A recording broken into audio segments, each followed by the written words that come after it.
There we go. Yep, we're good. Right, so this is Paul Fitzgerald, is that right? Is that right? It is, yeah.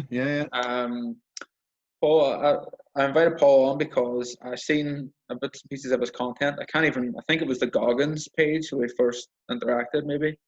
But I've been following your content and watching your content for a few weeks, and I thought this guy's right on the same wavelength as us. And I thought it would be an interesting conversation. So I'll not ruin it too much. Paul, I'll let you introduce yourself. So tell us a bit about your background, your history, whatever you think's relevant or important. Okay, so Paul Fitzgerald, straight away I'd say a very sporty guy, love my exercise. A lot of people know that about me. I like to play off the physical and mental sides. At the same time, avid chess player when I was a kid, like a bit of strategy. Definitely like one-to-one battles, competitions, super competitive. I've recently worked out why that is, because my brother was only 11 months older than me, and we were forever competing at something. You know, even walking down the street was a race to get to the end. So they're the raw ingredients. I'm quite straightforward. I like to keep things simple. A man of not few words, but I don't, we're not going to talk for hours and hours about a theory of something. I like to get stuff done. I like to get results done. Yeah. And in it, that's me really. I'm all about energy as well. Love to be full of energy and have a bit of fun in what we do, bit of playfulness, bit cheeky, bit mischievous as well. And that's me in a nutshell, really. Tell us a bit about what you do with your business and how you got there, I guess. Okay. Yeah. So I'm a coach. I'm a results and fulfillment coach. I found that I was a bit obsessed with the word fulfillment. And what I realized, that was really more so to fix myself, I would say. I was in a bad way previously, so I'll come to that in a minute, the sort of journey leading up to it. It's now results and mindset. I've realized that I'm obsessed with mindset, and obviously acknowledge how super powerful that is personally and also for my clients. So in essence, that's my business. I've been running that for now a year. And the way I got there, I left corporate world 16 months ago. And so I had shall I tell you the whole, there's a long version and a short version. Shall I go for it? No, okay. Let's go with the long one. Let's get okay. Into the nitty-gritty, if you don't mind. All right. Yeah, sure. No problem. So basically a career in corporate world, pretty successful, good money, good car, good house, etc. What type of corporate was it? It's retail. Retail. High street retail. I was a senior manager in there.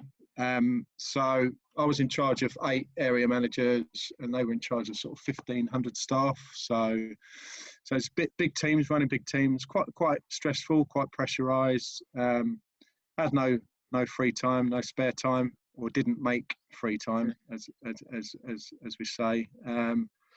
So got to a point in that. I think for my whole life, really, I felt I never really fitted. I felt never really surrounded by like-minded people. Never really totally energized by the environment or the people I've been around. I have to take ownership for that as well.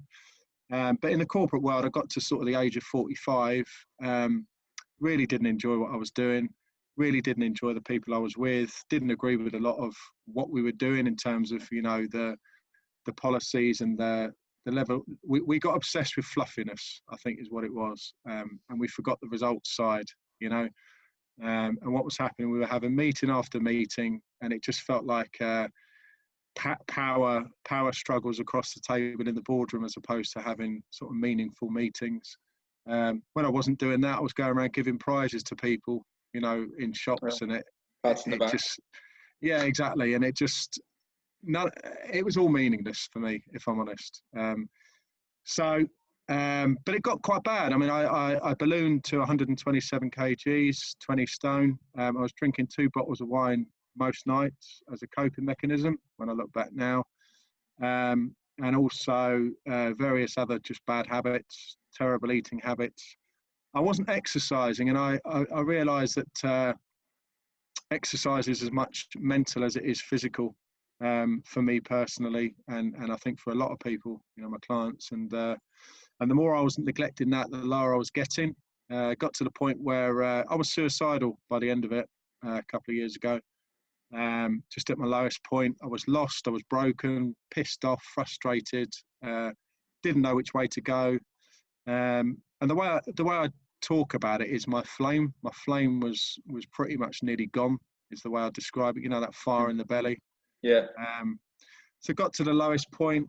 I was driving a car fast one morning, early morning, 5:30, going to my boot camp outside, and I just kept putting the foot down, and I wanted to die, man. And I was prepared to die, and the car was going faster and faster, and I scared myself, basically.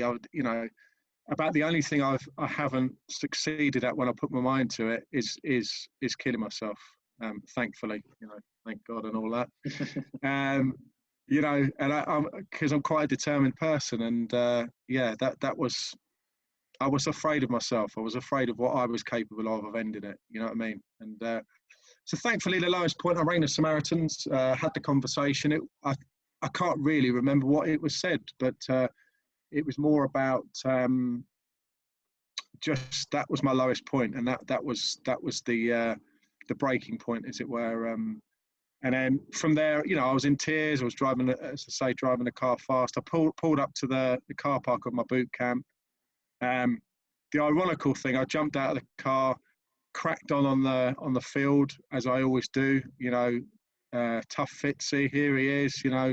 How much can you lift and all that carry on. Nobody had a clue what was happening 5 minutes previous, and they don't know till this day, until I've sort of publicly put it on Facebook and everything. I told the world. So that was the lowest point. And literally from there, I just said, you know what, I need to leave corporate world. I can't be in this cage, or this, these restrictions around me all the time. I need to break free and just be myself 24/7 is what I was aiming for. I was aiming for inner peace, but I was aiming to notch up that flame that was pretty much almost gone out. So. So I basically walked out. I didn't really have a plan. Certainly didn't really have a plan financially. Didn't have a plan job-wise, really. Just knew I had to walk away. They did take care of me, I must admit. I was put in a position where I had a bit of time.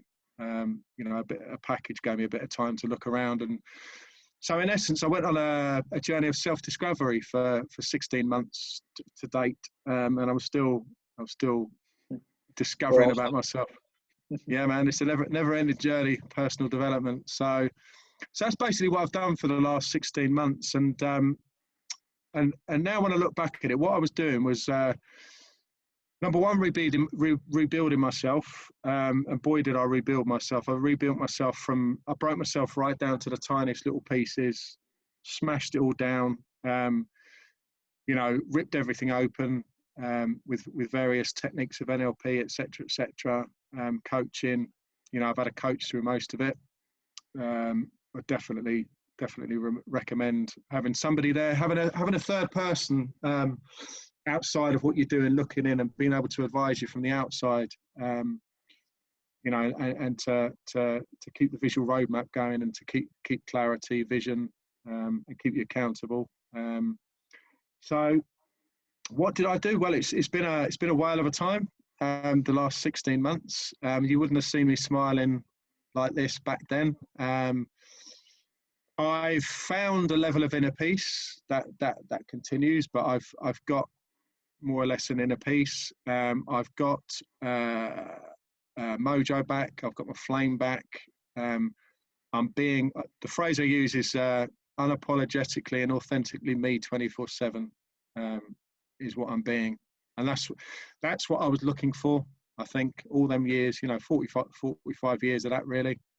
And now that's what I do. I'm just being me 24/7, and it's blissful. There's freedom, and you know what I didn't realize over the 16 months.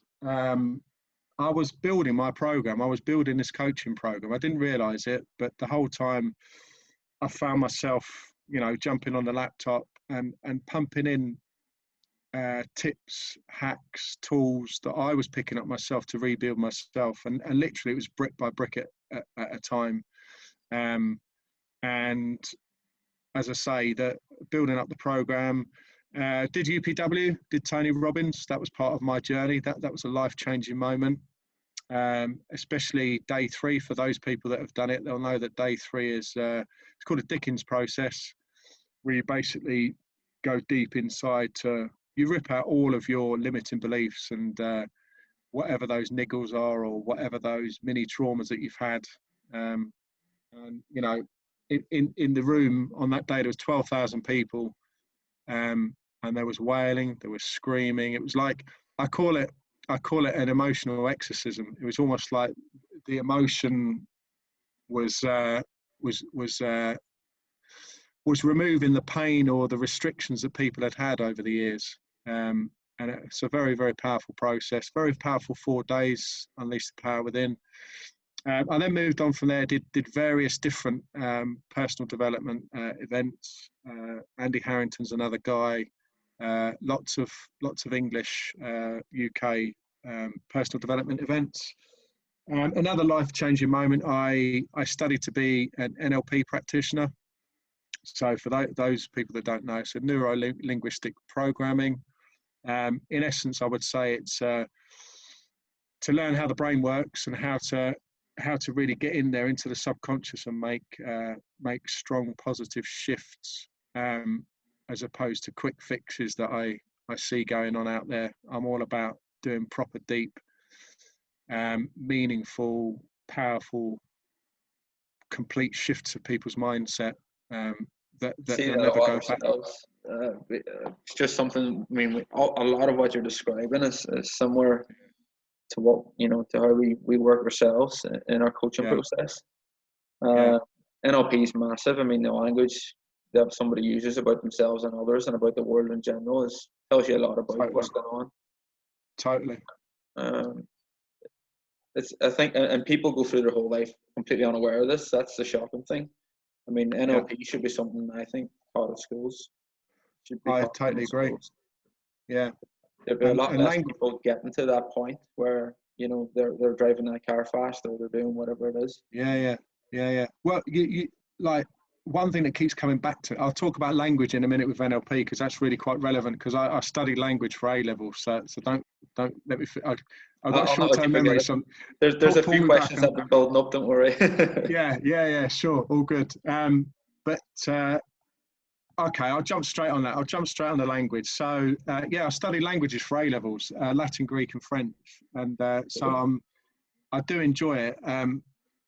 And you're damn right. Like the language that people use, it tells you a huge amount. And that's one of the biggest things of my coaching is immediately as soon as you first start talking to people, is the language that they're using. There's so much negative language being used. And quite often tweaking that over time really makes a difference to how a person perceives themselves, how they perceive the world, their general demeanor, their happiness. And you're right, people don't actually realize at first. And when you start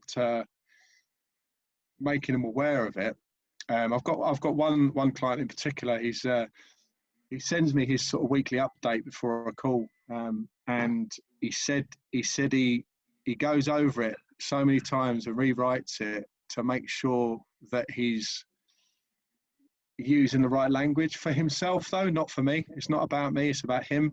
But I was just going to mention that, just going to ask that, because what I found is when I first started doing it, people tended to do things thinking it would keep me happy or impress me, and I had to direct them away from that, because it doesn't really matter. I keep telling people it shouldn't matter what I think or what I say. It's entirely up to yourself.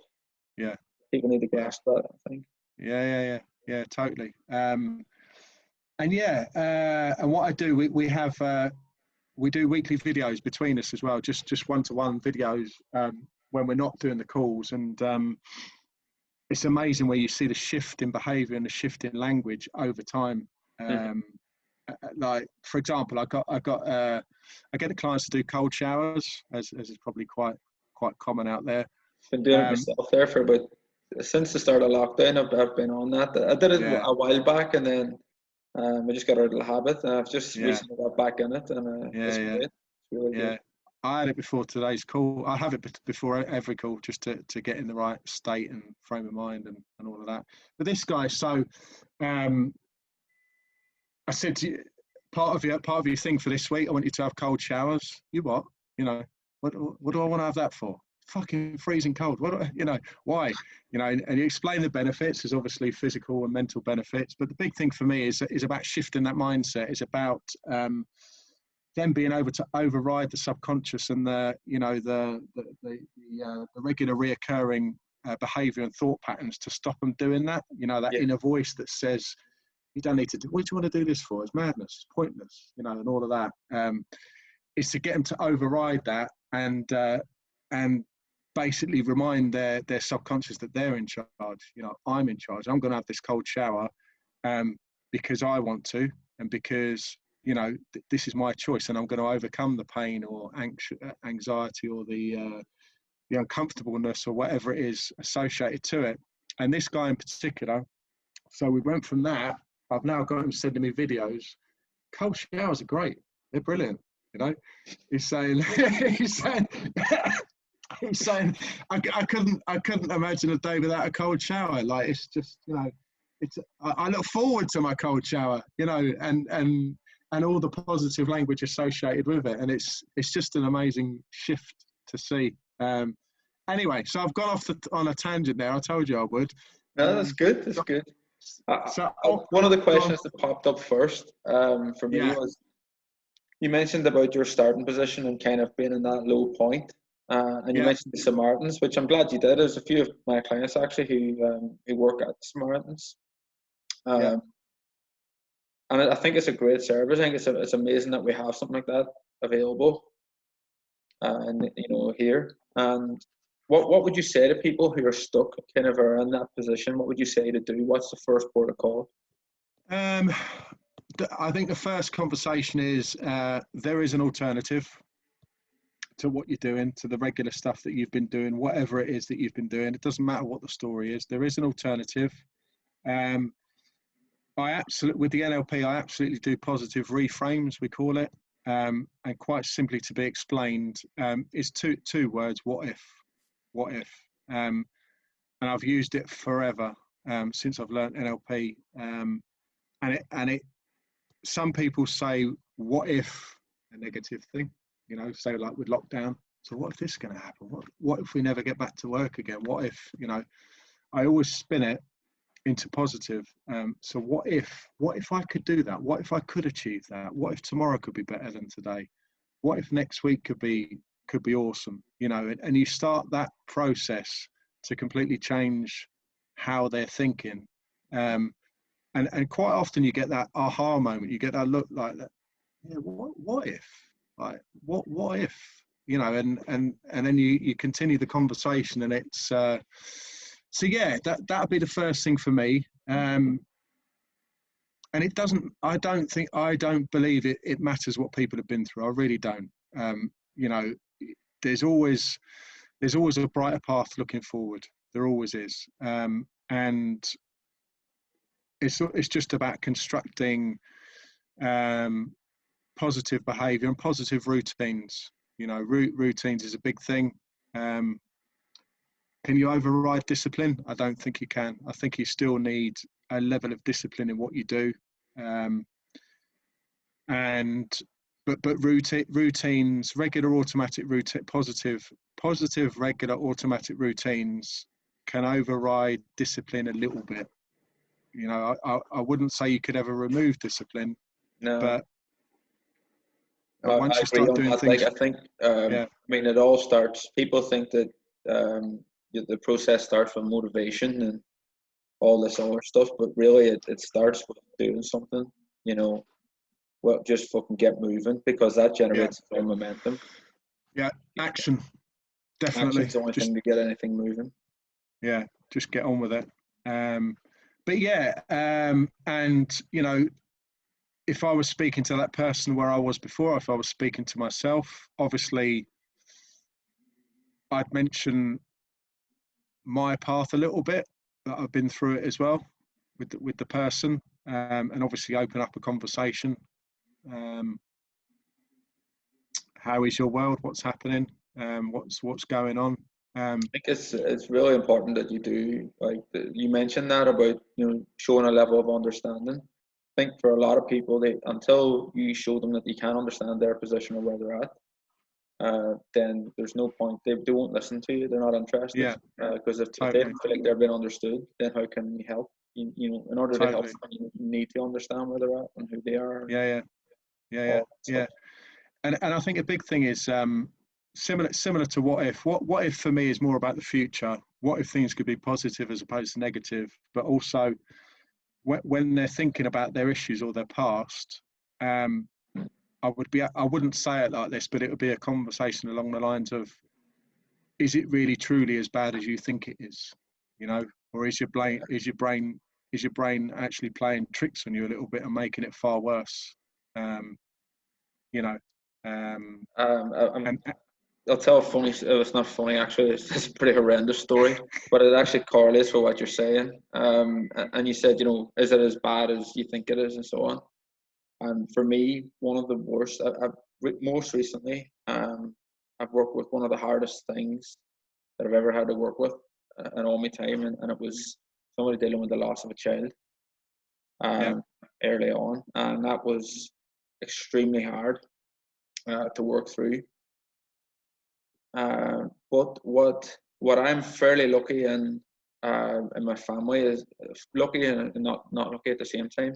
But because we grew up in the troubles in the north, um, my family had lost members, and my granny and granddad lost a son at 20, and to see them come through that and end up leading, really good, happy lives. All the other kids are up and are doing really well for themselves, either running a business or having a professional job, but also having a great life. And like, for example, my mum and dad have a wee caravan that they drive all around Ireland, and go and drink wine on these sunset locations and stuff. And it's, they're living the dream really. And a lot of my aunts and uncles are, and they were able to, even though they were dealing with that loss and really crazy times and no money, because at the time Catholics wouldn't get work, so it was really, really crazy. Um, but they got through all that. They scraped through all that and ended up flourishing, in that kind of that grit and yeah, understanding that from my family. I think that helped me, yeah, uh, yeah, helped me show the basically I was using stuff that I'd seen firsthand and says, look, you can get through this and things will be better. But there was also a Jewish guy, I think it was a Jewish guy, who was on talking. I can't remember where I'd seen him, but I'd seen him anyway, and he said that he'd lost his son, and that was the start of his journey.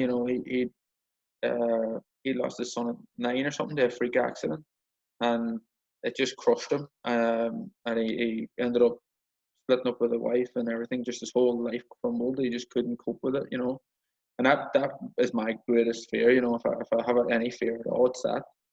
For my kids, I have 2 kids, and I couldn't imagine. I couldn't imagine going through that. yeah, But he says, look, start at ground zero. So the reason that I bring this up is for anybody listening to the podcast who maybe has been in that position, and for me, that's probably it's worse than death, 100% worse than death. So yeah, you know, start from ground zero every day. Take that wherever you are at now. That's ground zero, and just anything good that happens after that is a level up. And that's what this Jewish guy was saying. He says, just start. Reset the new norm. He says, depression's when your expectations don't meet reality, or reality doesn't meet your expectations. Sorry, the wrong way around. So basically, because his reality didn't know his life, that was not how he expected his life to go. He expected to watch his son grow up and have a fantastic life and all the rest. And because he didn't, he didn't get that chance, didn't get that opportunity. That's what crushed him. It absolutely. But he, as he said, he reset back to ground zero and tried to push forward from there. Now, Yeah. I don't know, and hopefully I'll never ever have to find out if I would have the strength to do that. But I know people who have had the strength to do that, and it's phenomenal, the change and what you can do. It is. Yeah. I made a massive blunder. I was on doing a what's the word? A seminar. Let's call it. I don't even know what you call it. But yeah, I was doing a seminar, a talk or something, I guess. It was a corporate one, and I happened to mention this story, saying basically talking about fears and the worst of the worst conditions. And I explained that this guy had come through it, and that I'd witnessed my own family members come through this sort of loss. And there was a lady in the room who had recently lost a child to cancer, and it fucking absolutely. I mean, I've never put my foot in my mouth as bad in my entire life. No, there's no chance. I was on a bloody stage, and I was completely stuck for words. I didn't know what else to say. I just seen her run out, and I thought, oh God, what have I done? Oh, right. Yeah. So it was absolutely, it was absolutely horrendous. I had no idea. Obviously, I would never have brought that up. Yeah. It would be so fresh, and it'd been a very public event. It'd be different if it was a coaching session or something like that, but very public event. So that was one of my massive blunders and a huge learning curve, was not to bring that up on public events where people may be pretty raw and things like that. Yeah, that was a learning curve and a half. I think a key thing as well, I think everyone's got their own story as well, haven't they? And one big thing I've learned, whoever you're talking to, always remember that they've got their own shit, and you have no idea what it is. Could be absolutely anything. So I always give everybody that allowance, whoever I'm interacting with now, and that whole thing about, we all know that quite often we react in certain ways to people because of how we're feeling ourselves. We blame other people, and you say, oh, he's a tosser, or he's this or that or the other. And quite often it's because you're in a bad mood in the first place. You know what I mean? But now a big thing for me is thinking more external and thinking about the other person, and thinking, always giving people that allowance. If someone's a bit snappy or a bit, a bit done in, or just not sort of hooking up with your vibe or whatever it might be, that everyone's got their own story, man. And it's but the big thing for me is getting men to open up. They're buggers, aren't they? They don't want to open up. They don't want to admit that they're vulnerable, or that they're I smile about it now because I think about myself that 16 months ago. Stubborn fucker, stubborn bastard, didn't want to talk about it, thought he was strong enough to handle it, could handle anything, super strong mentally and physically. And meanwhile, he was dying inside. He was internally combusting inside. That flame was just disappearing. And that's probably a big thing for me now. Is that's part of my mission now, is getting guys to open up and just talk. Necessarily look for help, not really, just open up. I guess I don't want to see men go through what I went through, and go through it alone. I think that's a key What's your thing. thoughts on that? I mean, what's your thoughts on guys not opening up? I mean, do you put it down to fear of being judged? Fear, I mean, that's usually what it is, isn't it? Yeah, I've done call it market research. I obviously put out content on Facebook and social media and stuff, and it's important to me what comes back. And I put it out there about what challenges do you think are facing men currently? I think that's the post I commented on, actually. Yeah. So I think there's many different reasons why men wouldn't be opening up, and I think the first thing is forgetting about self-care. I think we're all so busy rushing around, call it people pleasing, call it juggling plates, call it keeping the missus happy, the kids happy, making sure we're making money, making sure we're doing all these non-negotiable tasks, that we forget ourselves massively.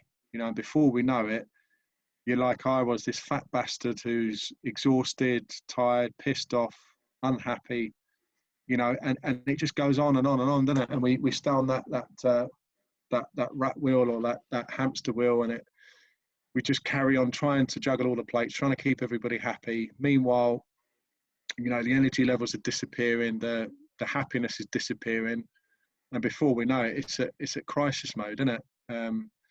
You know, society is another thing, isn't it? Like, what is a man these days? That's a big question, and I was seeing so many different views. I mean, I have my own views on this, and I managed to get myself into a few decent, let's call them conversations, and a bit of play on social media. I was talking about some of my advertisements were basically saying that a lot of times it's men are feeling very, very lost at the moment, and that generally they are. I mean, if you look at all the different directions they're going in, and that's how you can tell. You look at, I mean, men had a role or had something that they were doing, you know, 10, 20 years ago. And I think Ireland's a bit behind the times. So we obviously would have seen it kind of more or less from basically what would have been in England maybe 30 years ago. But I was seeing it, you know, 10 or 20. And I remember, you know, the guys, when I was growing up, everybody was in shape. Everybody at least attempted to get in some kind of shape. It was kind of just, you know, in a way, and I'm going to talk about shame in a minute, but it's interesting that, but there was shame associated with not being in shape. And I think that it is a shame, and I mentioned this on the chat, and this is where I got a lot of trouble. So I says it is a shame for you not to know what your body's capable of. You know, you should be. You should. And people are so afraid to be, when they're talking about judgment, but judgment's actually a pretty healthy thing. We need judgment. You need to judge whether or not a fire is hot. Judgment saves us. Judgment it allows our judicial system to run, you know, or correctional facilities and so on. That's all to do with judgment. We have to be able to judge. Yep. We have to be able to judge if we can trust another person or not, if they're being organic or authentic or they're not. If they're trying, you know, that's what we teach our kids, to judge whether somebody's lying or, you know, we teach them to defend themselves verbally and intellectually. And that's, judgment's a huge part of our human experience. And people have this crazy thing now on judgment. No, you should never judge another. And I do think we should judge others, but not in the way that people are thinking. You know, they use judgment almost like a bad word now. But judgment and empathy and understanding, they're all separate things. And they have all separate roles. And, you know, I believe massively in empathy and understanding. I think if you can't, you know, if you can't do that, then what are you doing? You should, every human should be at least trying to understand the others, because we're all here to learn, and we're not here for long. I think maybe the how would I say, the sensitive point about your post is probably the word shame. Yeah, even when you said it, because it's got different connotations, isn't it? Like, you could say it's a shame that something didn't happen, you know, meaning it would have been nice if it did happen. Then there's the shame thing of embarrassment, isn't it? And that's probably what riled people, and in a way, So people's perception of pain, shame. I think the big thing, people don't want to be told the truth. That's the big thing as well. You know, especially about themselves. I have it over and over, and you know, I like to be honest. I like to be quite straightforward, and I like it in return as well. To be honest, you know, I think it's very constructive for people to be honest with each other, and even if it hurts a little bit. And that, as I say, that word shame is like it's like a dart in the heart, or a kick in the nuts, in it. Like, I am, you know, back then I would have said I am shameful of my weight at 127 kgs, 20 stone, whatever. I am shameful that I drink fucking 2 bottles of wine every night. You know, I am shameful that I can't get my own identity in shape where I am. You know, I have to take responsibility for that, and I am shameful of that. And yeah, and it a lot of people can't handle that, and it's Instead quite a of, big thing, isn't it? it's funny, instead of using it like a tool, which is what you're discussing there, they Yeah, tend to use it like some kind of battering ram to beat themselves with, to make themselves feel yeah, worse. yeah. And that's not the purpose of it at all. And it's, it was crazy the response I got. But what was amazing afterwards is I got a few messages not long after I did the video, and it was a live video. Yeah, And a few guys come back and says, "Man, I'm really glad you did that. You just gave me the kick in the arse that I needed." Like, yeah, I remember I used to be one of those guys in shape. Some of the guys from my old boxing club, and then they were in shape when they got themselves out of it, yeah, and it didn't feel good and it didn't feel right. yeah, And so they were like, "Thanks for that. I really needed that." yeah, yeah, So yeah. you can't please everybody. I guess a lot of these social justice kind of warriors nowadays. It's but we'll not go into too much of that. I mean, don't get me Yeah. wrong. There's a lot of stuff that does need rectified, like the pay gap and so on.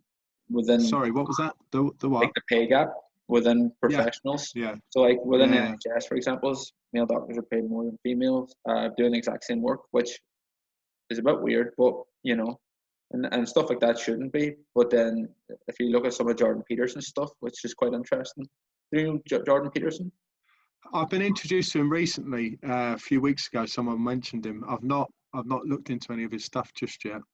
I mean, his stuff is interesting. What I like about it is he's a clinical psychologist, so he's basing a lot of it on scientific study, and scientific study can be manipulated. We all know that, but Hmm. it's what we've got. It's the best tools we've got so far to figure out what's closest to the objective truth. Hmm. And he talks about uh,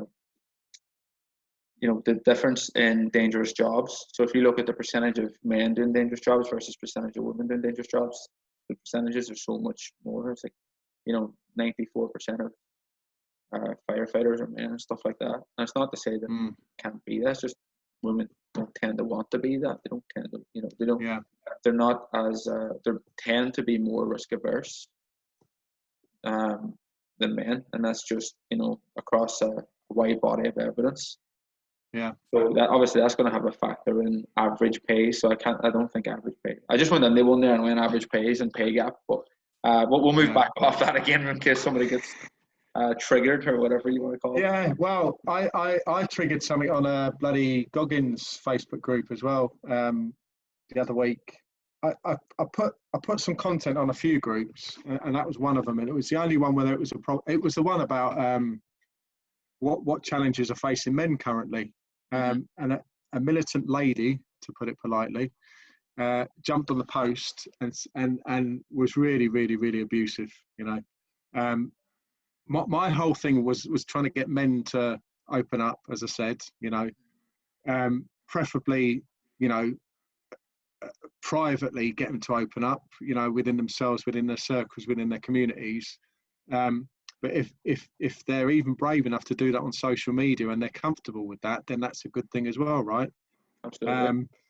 So I was quietly sort of applauding in the background. Go guys, keep talking, keep chatting. And what was brilliant is that they were interacting as well. It wasn't about they were waiting for a reply from me, the guy who sent the post or whatever. They were like interacting. It fed on itself.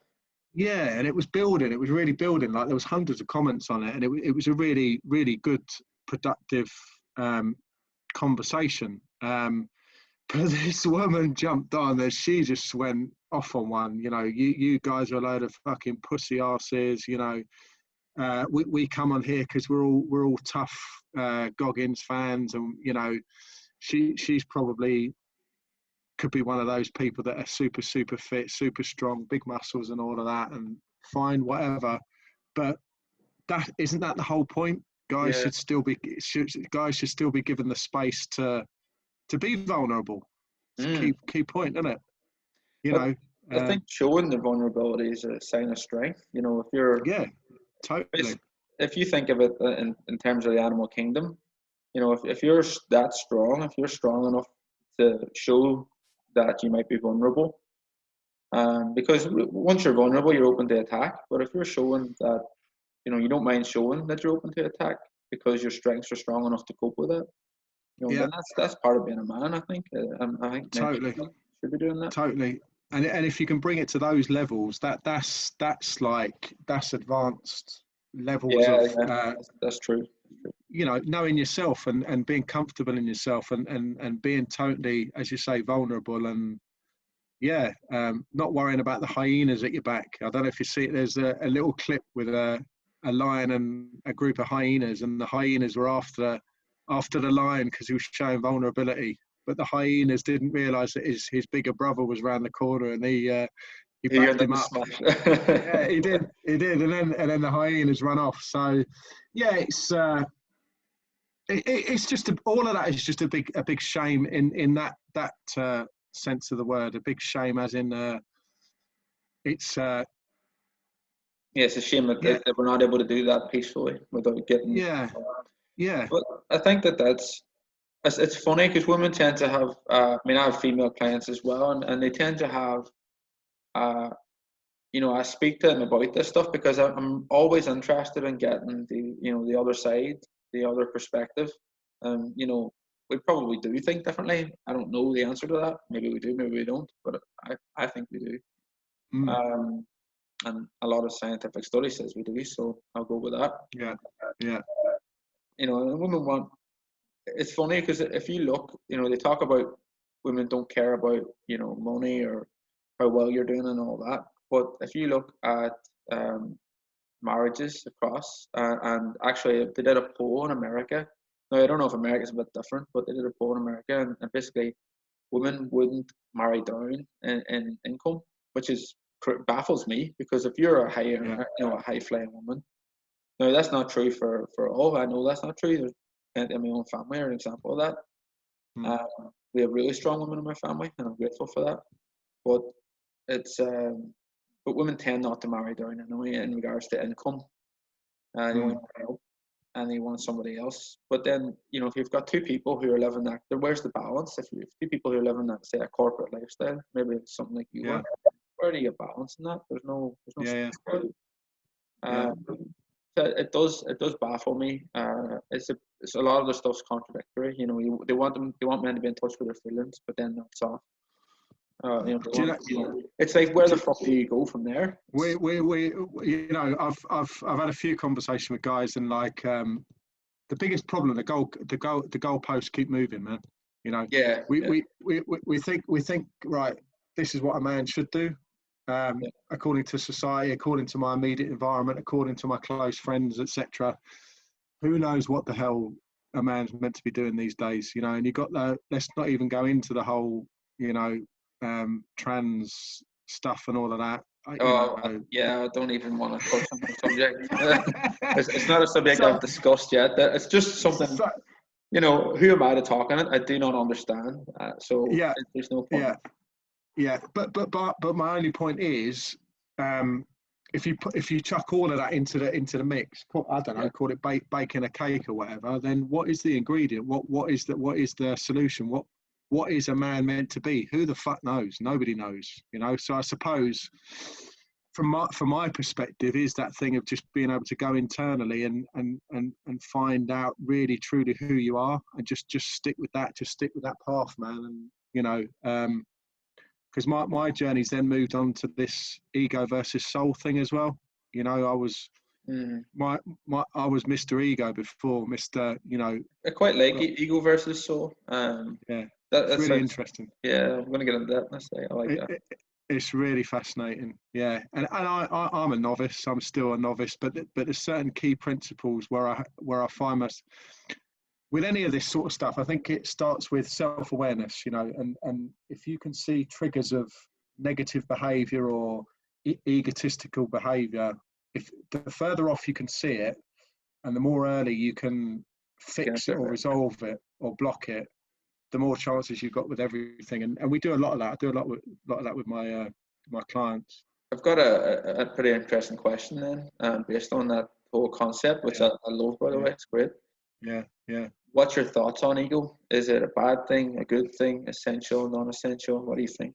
Um, to put it simply, a very simplistic view, I would say, especially to someone who hasn't really really probed into it at all, is I would say in life there definitely are times where, rather than reacting with your ego, i.e. the instant gratification and the instant reaction to negative talk or somebody who's sort of coming into your space, is to be able to check yourself and actually move away. And I'll get a tiny bit woo-woo, where you move away and you actually tap into your higher self, the highest version of yourself, which doesn't waste energy on, I call it stupidity, negativity, having these ego battles or reactions with some, especially men, I suppose. There's a lot of testosterone there, man, the whole alpha male thing. So that would be my simplistic description of it. Just beware to check yourself when you get involved in, as I say, low level egotistical reactions and behaviors. Yeah. I mean, I can say I've probably felt the benefit and the drawback of ego in my own personal experience. Yeah. Definitely, I'll mention the drawbacks first because they're quite obvious. You can have ego lifted in the past. I've torn rotator cuffs. Because I've watched other people in the gym getting stronger, and I want to be ahead. Yeah. In my mind, that there's no point in me saying that an ego is not part of my personality. It certainly is. I do want to be the best. Whatever I try to do, it's what drove me to end up doing martial arts. I planned to start martial arts just to have a form of self-defense and to feel more confident. I didn't go in there with the intention of competing. Very quickly, I wanted to be the best in the club, and I wanted to be the best that I could be. I wanted to be the best around, and that's ego. So one of the benefits was I got pretty decent. I started to get a lot better because I expected so much more of myself because of my ego.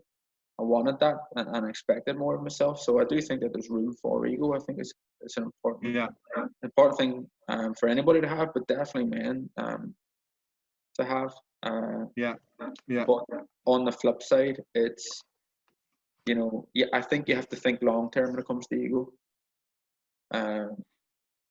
Like, for example, I mean, the first couple of training sessions in mixed martial arts is a great lesson in mixed martial arts, really. I'm walking away with my legs black because some guys have just been kicking the shit out of it all session because I don't know how to check a leg kick, My first couple of sessions, my leg fucked, and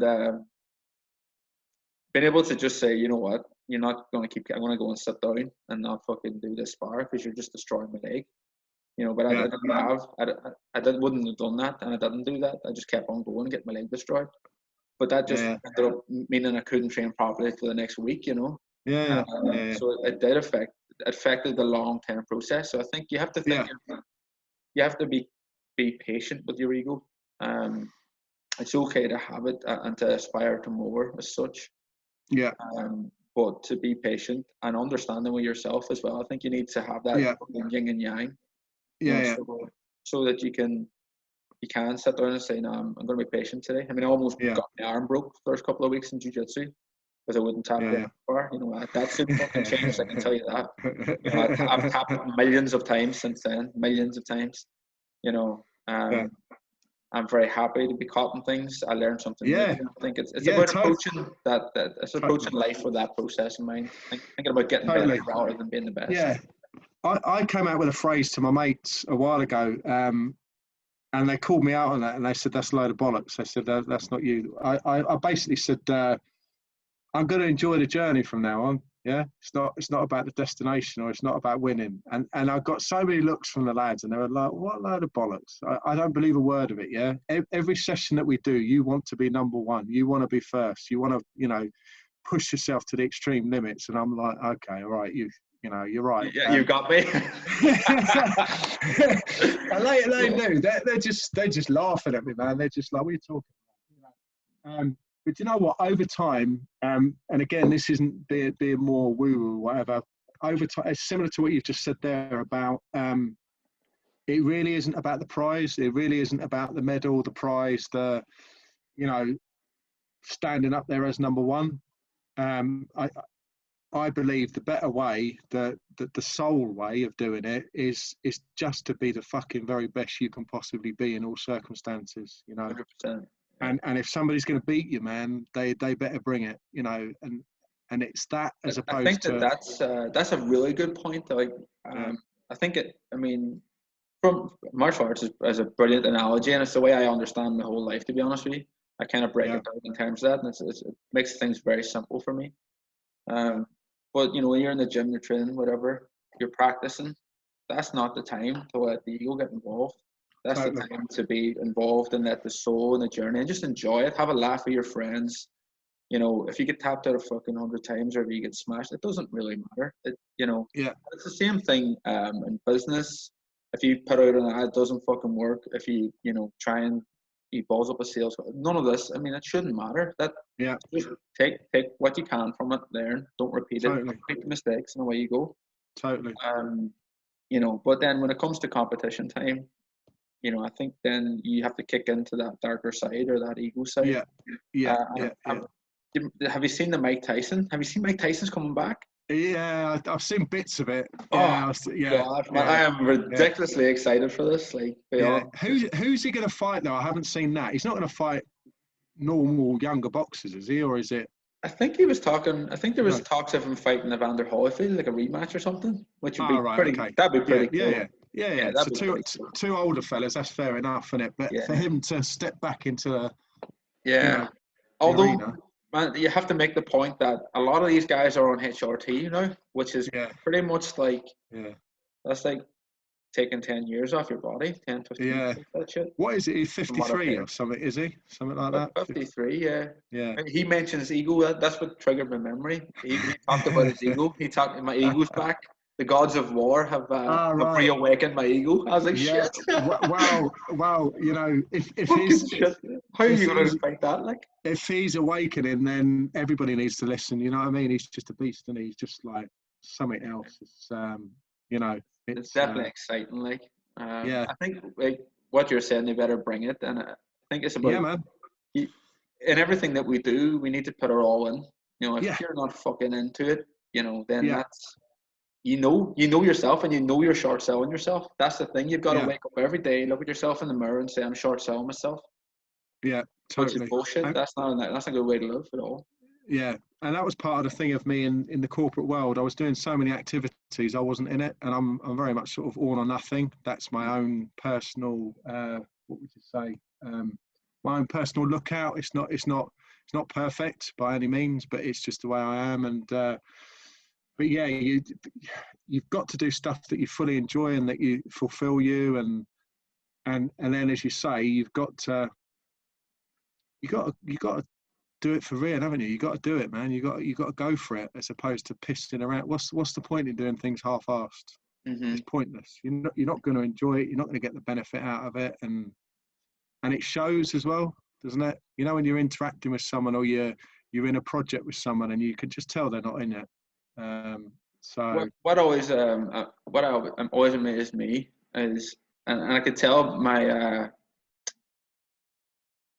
younger brother was small when he started the jiu-jitsu, but I always kind of it's funny, he's a freak athlete, but he because he was smaller and younger and all that, he only attended for a short while, but when he was there, it's like the bigger guys come away and go, what the fuck is this kid on? You know, what is he fucking, what's he eating, you know?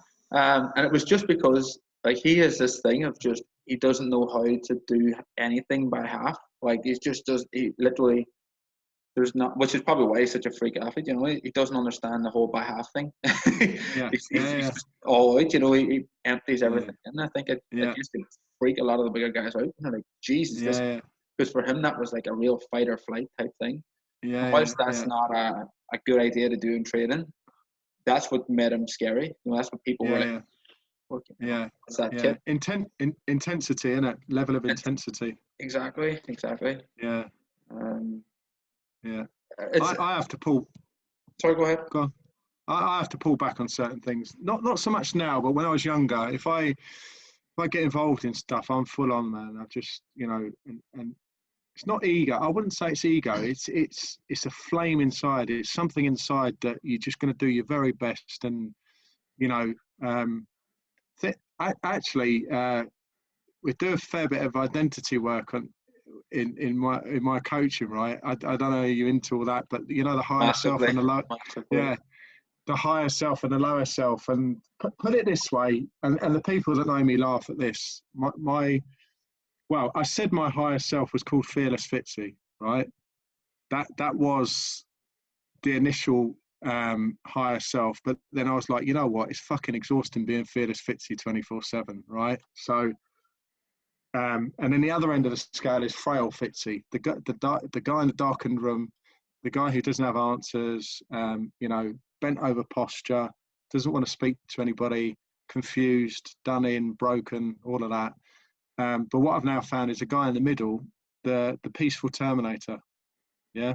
So he's got elements of peace, and he just wants peace. Really, he just wants to do his thing. He wants consistency. He wants, you know, a higher level of consistency, above average, and all of that. But essentially, he wants his brain to be at peace and to not have the ego thing, not have the war thing, not have the what do you call it, the resistance from his environment or from other people and all of that. But then the Terminator thing is when he has to, boom. You know, Hit that switch. Yeah. Yeah. I think that's what I was kind of getting at with the, you know, with the chilling and the relaxing and the training, and then the ego and competition. Yeah. The best I've probably heard it says is, I would rather be a warrior in a garden than a gardener in a war. So you need to develop that side of yourself, to have that hardness, to have that discipline. You know, it's not just I'm not talking about war or combat or nothing like that. No, I'm just talking about general day-to-day life, the resilience and the mental toughness that we need to get through. So we need to have that highly tuned, but also not to be so focused on that you kind of don't smell the roses. You know, you can be so. I got into a bad habit of pushing forward so hard that, you know, there was nothing behind to kind of consolidate. It was just fucking array. You know. So you have to kind of take your time, just build it up, and sometimes it's good to have some level of comfort as well. Yeah. Well, I say peaceful terminator for me is it's maintainable as well. It's not. I say Fearless Fitzy is sports mode. That's where you switch up the turbo in the car. That's like, just move out of the way because this crazy motherfucker's back in the house. Just let him carry on. Let him do his thing. Yeah. It'll be done in half an hour or an hour or whatever, and he'll be back to normal again. He'll be all right. You know, and and we do a lot of that with my clients as well. They've all got their own names. It's their own perception of it, you know. But it's fascinating, and you know, we do a lot of work connected to that as well. How to be that better person as much as you can possibly be on a regular basis. You know, various different hacks of have you read doing that. The chip paradox? Pardon me. I have, yeah. Do you know? I read that many years ago, but I wasn't ready for it. That was the point. So this was like probably 10 years ago, and the thing is as well, I was recommended to read it by HR, right? So of course, because someone else has told me to do it, especially HR, I've gone, well, fuck you, you know, I'll read it, but I didn't. I kind of remember bits of it, and I think it is quite similar to that, isn't it? Where the chimp kind of runs havoc if you allow him to, and you've got to keep him under control and all of that. I do need to read it again. Actually, it'll probably resonate with me a lot more now. What do you think of it? The one thing I picked up from it, that there's a lot of good stuff in it. I mean, understanding your brain and how your thoughts occur and by what process. You know, it explains to a large degree procrastination, what we see as laziness, and so on. Yeah. You know, it explains all that in very good detail. So I like that side of it. I liked how scientific it was. What I didn't like though is it almost gave you like a scapegoat, like, oh, this is the reason why you're like this. Like there's, you know, to just expect to be like this a certain percentage of the time, or and it kind of allowed it was trying to tell people to disengage from, or what I picked up from was disengage from the primal side of your brain. Right. But I feel like if you do it right, the primal side of your brain should be your big energizer. Like that's where all your energy is. That's where the big engine is. The engine isn't in the intellectual side of our brain. You know, we know Yeah. we should do something, but we don't do it. Why do we not Yeah. do it? Well, it's because the intellectual side's got no fucking energy. It's the primal side's got Yeah. energy. Yeah. I think we need to harness that. So rather than, you know, he's talking about controlling it and suppressing it and stuff like that, I don't think so. I think we should try and harness that side of it. Yeah. Try and bring that side out and then use Yeah. it to fuel other projects that the intellectual Yeah. side can guide it on. It's a big thing. It's a big thing lacking in certainly men, I would say, is that get up and go. That is it motivation? Is it drive? Is it willpower? You know, I put a post out on that a little while ago, and I got very interesting comments back. And I still leave it open. What is the answer? And everybody's answer is probably a bit different. What would you say, Paul? I'm actually interested because you've put out some great content from what I've seen, so I'm interested. Yeah. As to how you see it all. With that one, with that one, I personally, I think willpower is the one, because I think willpower can be built like a muscle, as it were. I think you can test it. I think you can. Let's say you start from day dot. Let's say you were saying earlier about people with trauma, whatever it is. You start from today. I believe that you can push your discipline and your routines from here forward, and you can build it bit by bit by bit, and you can test your willpower, and build it up to be stronger and stronger. And you can do it through various different exercises and various different activities or techniques. You know, things like the cold shower, things like running that little bit further than you have before, lifting a bit more than you have before. But I think essentially the big thing that it would be awesome to have it, and to find out the ingredients of it, is getting people to change in the first place, to actually make the decision to step up, to even get in the arena.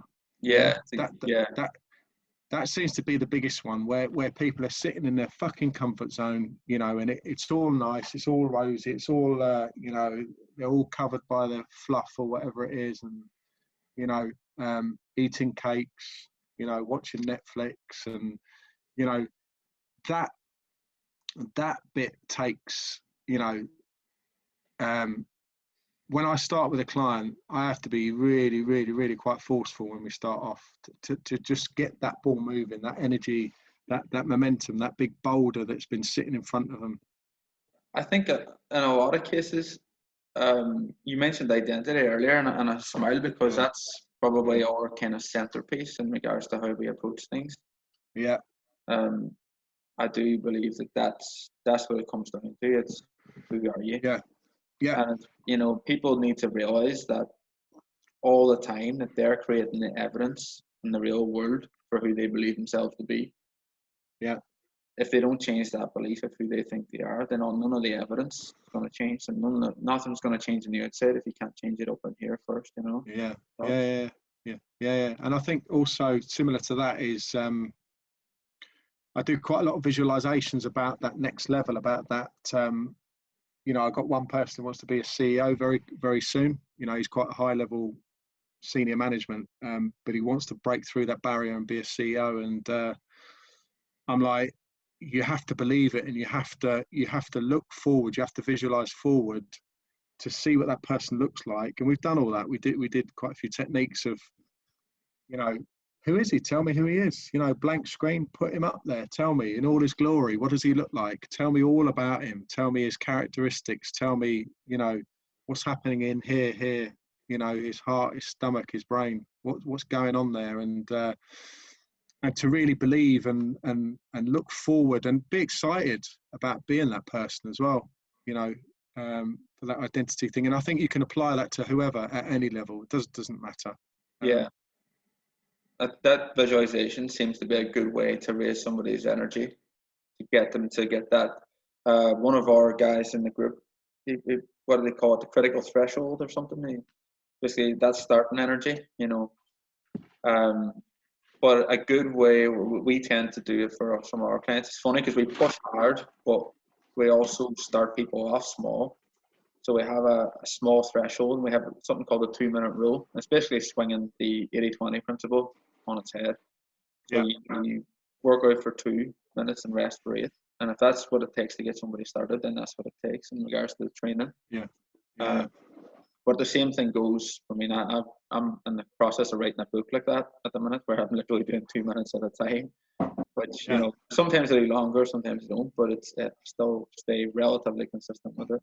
You know, so these things are important, like, and that's the type of thing that will, if you lower the starting energy needed, then sometimes that can be a way to get people moving. And once you get some kind of momentum, it's easier to build on. Then once you have something going on.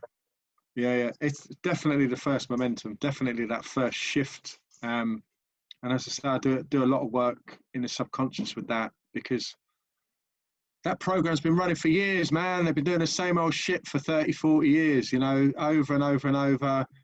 Even if it doesn't make sense, we're relying on that regular behavior or pattern, you know. Well, I'm doing it the same way. Why are you doing it the same way? Well, it worked last time. Did it? Did it really work? Did it really work, or are you just, you know, going over and over and over and, you know, on automatic? I mean, I say it's like do you remember the old hard disks on computers where you got the little green light which keeps flashing, the computer's busy, it's working? I say the subconscious is like that for me. It's just continuously whirring, and all it will do, if you let it, if you're lazy, if you're in your comfort zone, all it's going to do is churn out the same shit you did last year or the week before or the day before.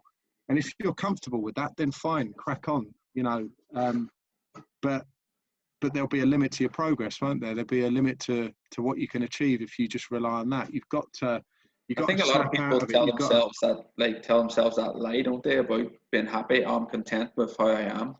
Yeah, I'm comfortable. Then, you know, but then 2 weeks later, they're talking about, you know, how down they are, and they're not connecting the two dots.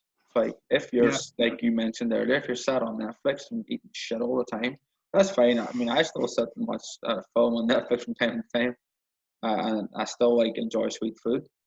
But if you're doing that all the time and not doing anything to balance that, you know, to have that to ignite you, like you were saying, you know, then that's going to feel terrible after a while. The whole sitting about and getting comfortable, that's going to feel shit really quick. Yeah, I'm not perfect by any means. You know, my clients ask me what my diet looks like and all of that. I still, you know, because I gave up so much alcohol, I have a strong, not addiction, but a strong taste for sugar, you know, but I allow myself that because I say to myself, you know, compared to the amount, you know, 2 bottles of wine was like 1,500 empty calories straight in my belly every single day, you know. So if you've removed that from your diet to start with, you know, I mean, it's a long time ago now, but I have to give myself some allowance. You know, I'm quite addictive type person. I've gambled before, I've drunk, I've smoked and all of that. And, you know, we all have to have something. But then I do things like, you know, dopamine detox, where you remove all of that for at least 24 hours. Remove all of it out of the way, and then you reset everything again. And actually, it makes you realise how good it is in the first place. You know, because that includes it includes sex as well. By the way, you know, you go and that's one of the highest dopamine hitters. That you go on a starve of that for a little while, and you're back on again. It's you know, you're like, wow, you know, I'm 7 years old again. I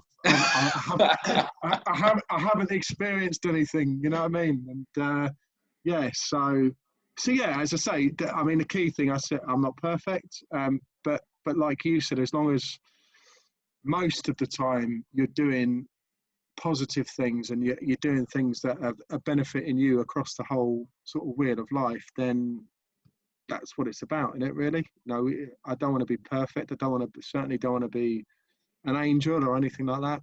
What's your obviously, I mean, I started as a personal trainer and a S&C coach. I didn't do any mindset up until Well, I've always done it in various forms, but not really consciously. It's just something that you have to do to get an athlete ready, or something to get a client moving. To Yeah. get them to stick to the plan and so on. I mean, you do need to form some capabilities of making people motivated. I hate that word, but whatever. Yeah. Yeah. Don't like motivation at It's all. a I bit don't like the word, it's concept. it's woo woo, isn't it? Motivation. Yeah, You it's fucking just that, like, I mean, I don't like that. I prefer inspired, because I feel like people go on and they watch these fucking motivational videos. And I've done it myself, we're all guilty of it. But you go on, you watch them, and then you're fucking fired up for 5 minutes. It's like, yeah. oh, and then Yeah. you're halfway through and you're like, oh, fucking hell, dying, Yeah. And Yeah. that's Yeah. that's just training, but it could be anything, Yeah. You watch, Yeah, Goggins used the words. Goggins uses the word drive. He said it's a drive. It's a drive from within. Not sure I fully agree with it, but one word I do agree with: the highest, best performers, including Conor McGregor, obsessed. The word is fucking obsessed, man. You become obsessed with it, but in a positive way. Not obsessed where you know nothing else but than this crazy stuff than you're doing, but you love it so much that you're for me, obsessed is like 95% full on throttle, um and yeah, you're just intensity is probably another word, that sort of thing. And how do you get that? How do you achieve that? You got to love something in the first place, I would say. yeah, You've got to. it's massive. Like, you've got to enjoy what you do. If you're not enjoying it, Yeah. then what's the fucking point? Because Yeah. it's a short enough existence. We may as well enjoy it while you can. Yeah. And people think, well, that's a good reason to go and live the party lifestyle or whatever, because, like, that's enjoyable. But like we mentioned earlier, that's only enjoyable. I mean, just go and try it. I would say to anybody, go fucking try that, because pretty soon that gets old news, and it makes you feel shit about yourself eventually. And Yeah. and Totally. it's an important part of life. We should enjoy ourselves. We should interact and enjoy each other's company and all the rest. But that's not, if you're doing that all the time and that's all you ever do, where are you building any self? You're not building any self-esteem. And I think these self-esteem building activities, like training, like working, what work you do, I think that's important and should be. I mean, if your work doesn't build your self-esteem, then you need to change your work. Yeah, totally. Yeah. A big thing for me is have you been into Tony Robbins at all? Have you done? Not a whole lot. I've kind of seen him on and off, and I've seen some of what he does, and it's absolutely amazing. But Yeah. only from YouTube. I've not gone to see him or anything. Yeah. I have seen a lot of good speakers, but Tony's not one of them. Yeah. So the two things I came away with from Unleash the Power Within was the two things that I seem to be missing was growth and contribution. He talks about different human needs. Yeah, human needs. Yeah. So contribution, giving back, and serving people. I never understood what that meant until I sort of got into this field, because I've always dealt with products. I've always dealt with merchandising, selling products, good customer service, and all of that. But contribution, as in, a lot of my journey now is just doing the right thing by people, just having honesty and integrity in what you do. And my top priority always is the client's progress and the client's happiness, their fulfillment, or whatever whatever they're looking for. And then the other one is growth. That's massively what I was missing before. I was just that hamster wheel that I was talking about. You go round and round and round. Mm-hmm. And are you actually growing? Are you growing personally? Are you growing mentally, physically? All of it. And then the sweet spot is trying to balance all the areas of life and try to continue. Like Tony's phrase is 2 millimeters.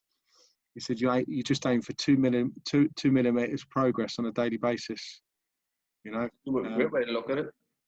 Yeah, and I like that. And it's for me, I say to myself, that's all I'm looking for today.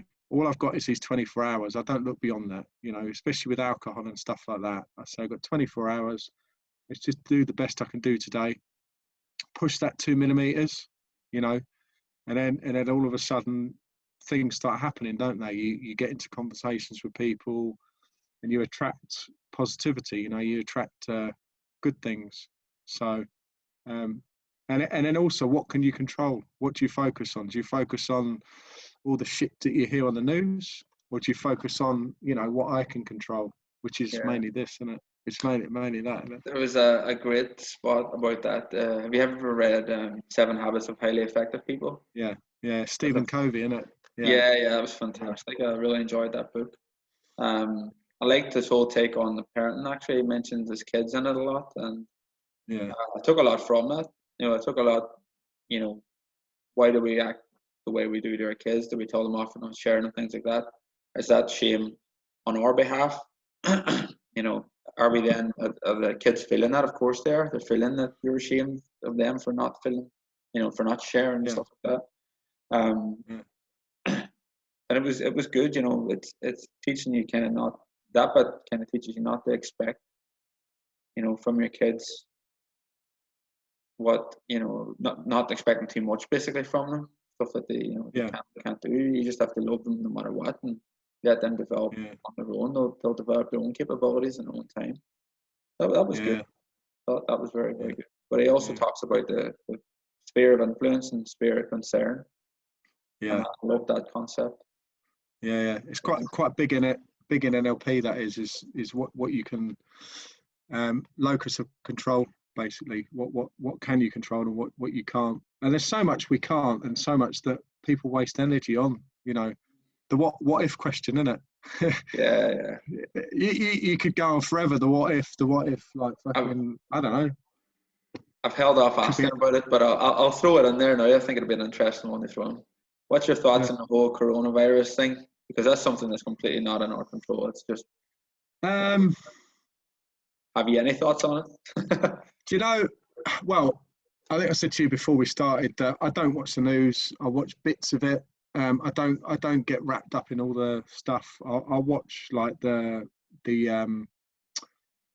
broadcast that's important. Are we moving out of lockdown? What are we doing? What aren't we doing? I would say that we're not in control of much of it. I'm not going to say we're not in control of any of it, but I'd say we're not in control of much of it, meaning I do think there is something there about the 1% richest people pulling the strings on some of this. I'm not gonna say that the coronavirus has been made up and it doesn't exist and people don't get sick, but I would say that it has been manipulated or massaged to give more power to the 1%, to crash the economy, to get to ruin smaller businesses and make the bigger businesses stronger. Another theory was about removing currency. What better way to remove physical currency than saying there's a fucking virus and I don't want you handling money, cash, card only.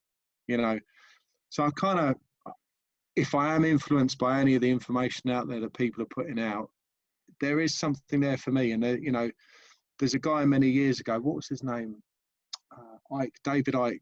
A guy many years ago. He was a sports broadcaster on Grandstand. Do you remember the old football program? I don't know. Would you guys have it over there? But he was famous for that. And all of a sudden he went conspiracy theory, in a big way, and people thought he's a fucking nutcase, he's a lunatic, right? However, now 20 years later, whatever, his is the stuff that's getting banned from YouTube because he's coming out with all these theories that are pretty not far from the truth. Yeah, I mean, I think some of the stuff he's coming out with is fucking looped.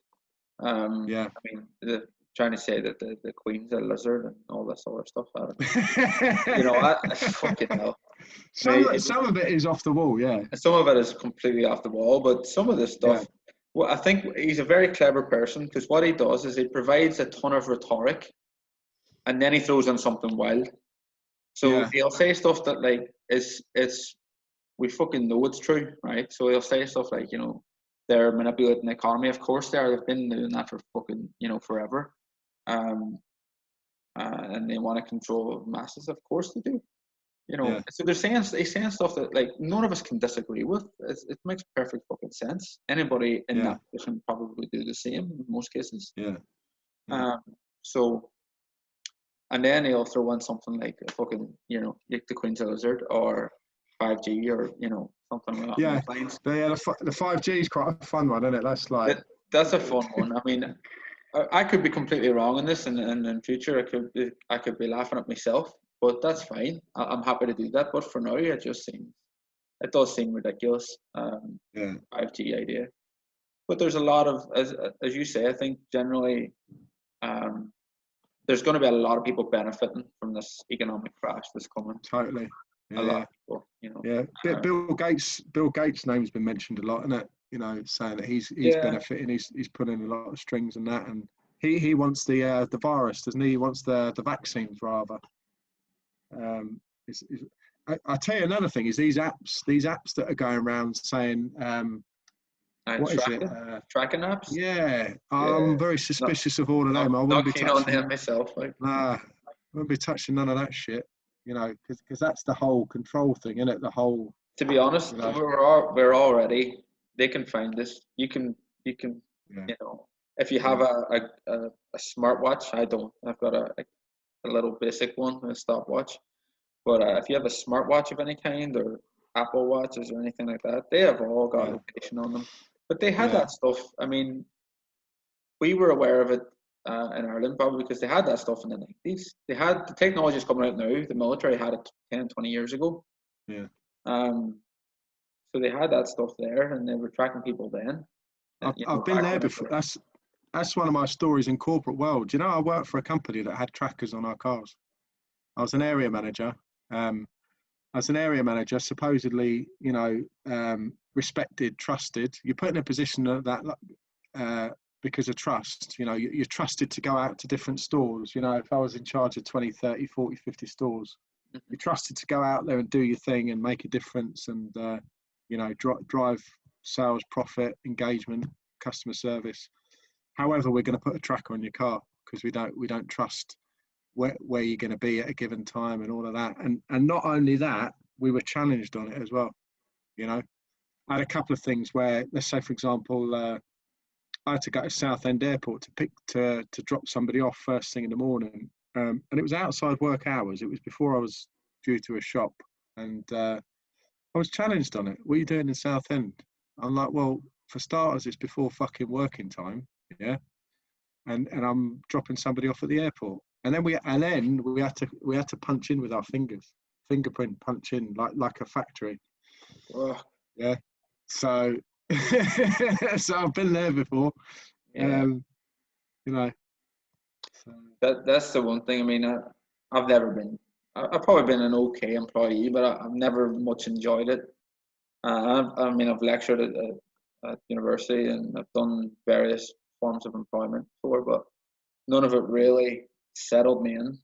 I've always kind of liked to be able to direct my own path. And I couldn't imagine working in an environment like that. Oh, I was screaming inside because I always wanted that freedom. I just want to be me. As I said earlier, I just want to be me 24/7. You talk about the whole identity thing, and it's really important to be authentically yourself.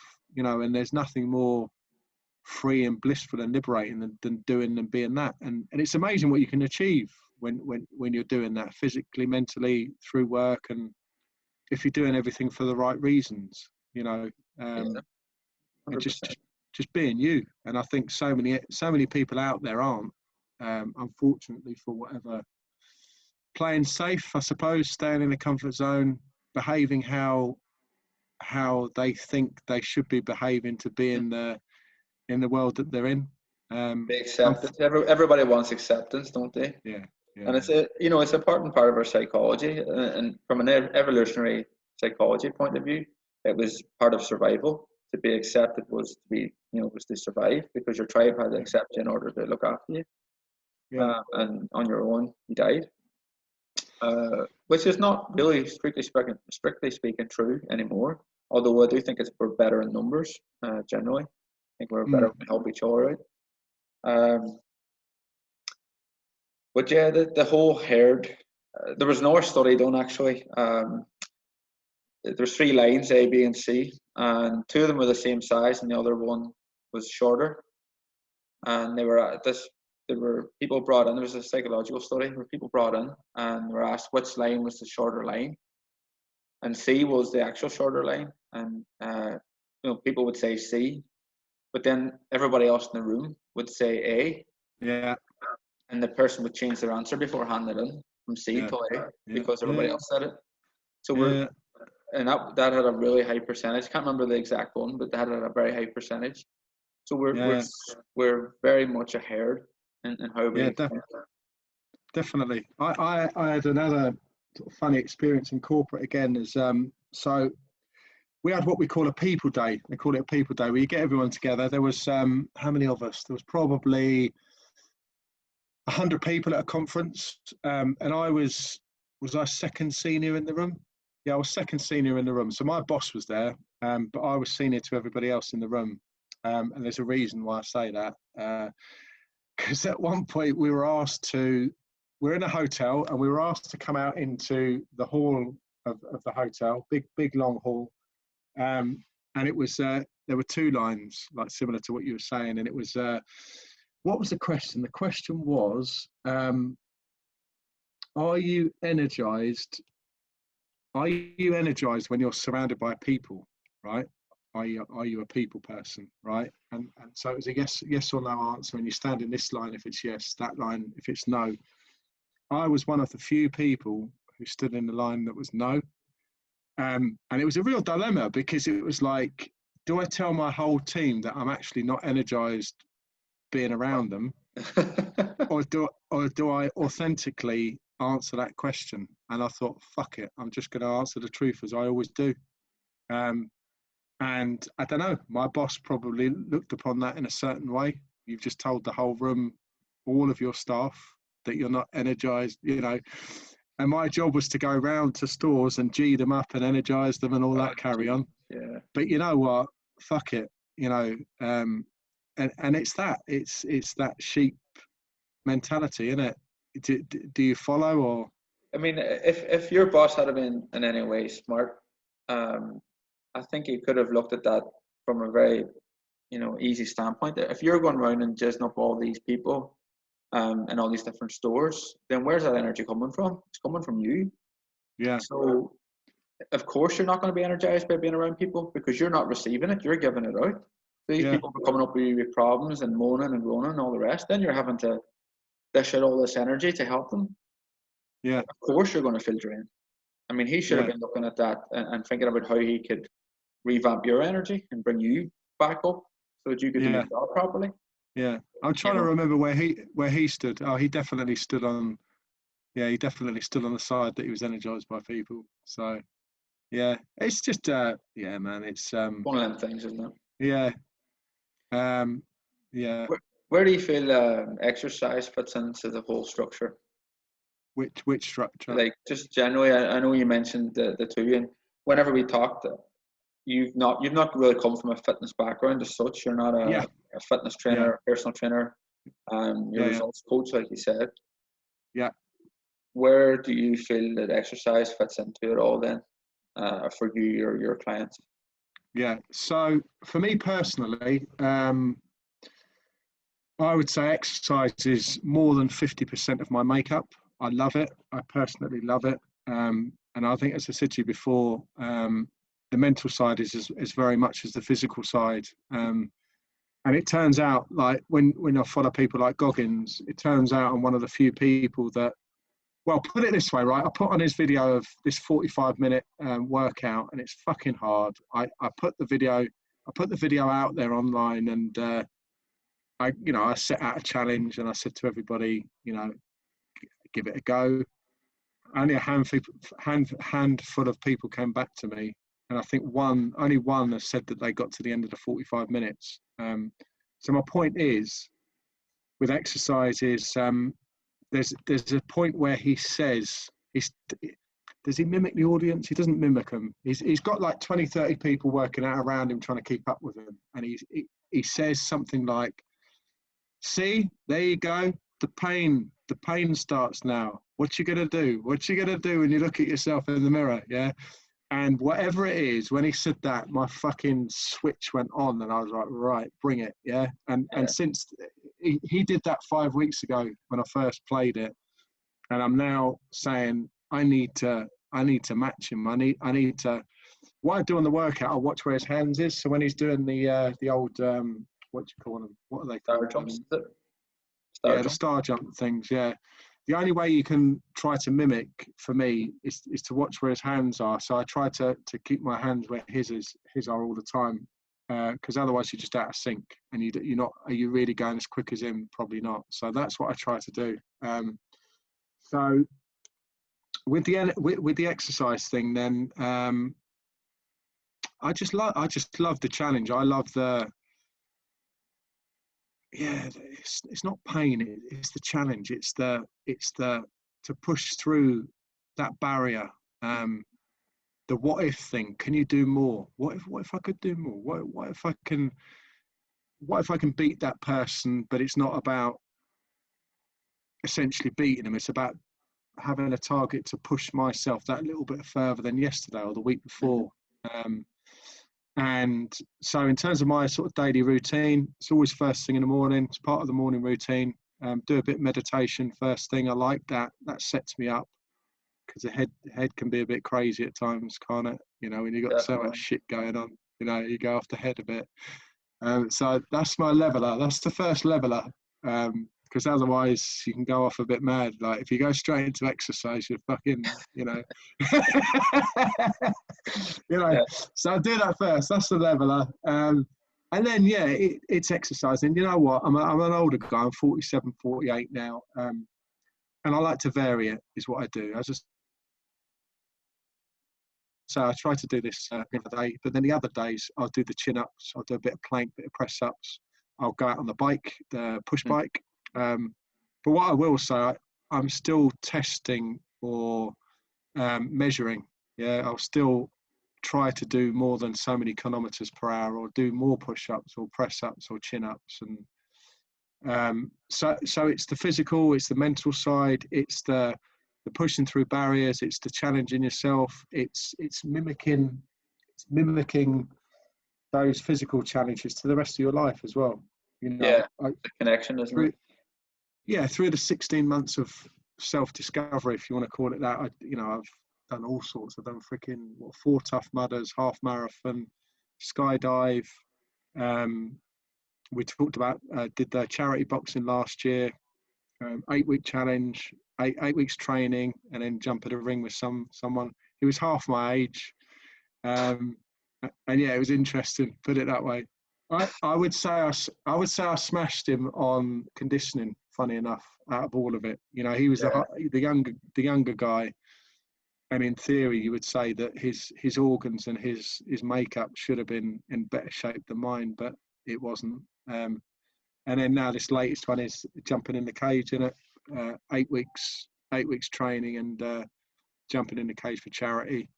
And I love doing that. Like, I almost get nervous if my diary's empty, if it's not full of some kind of challenge, just to keep pushing myself.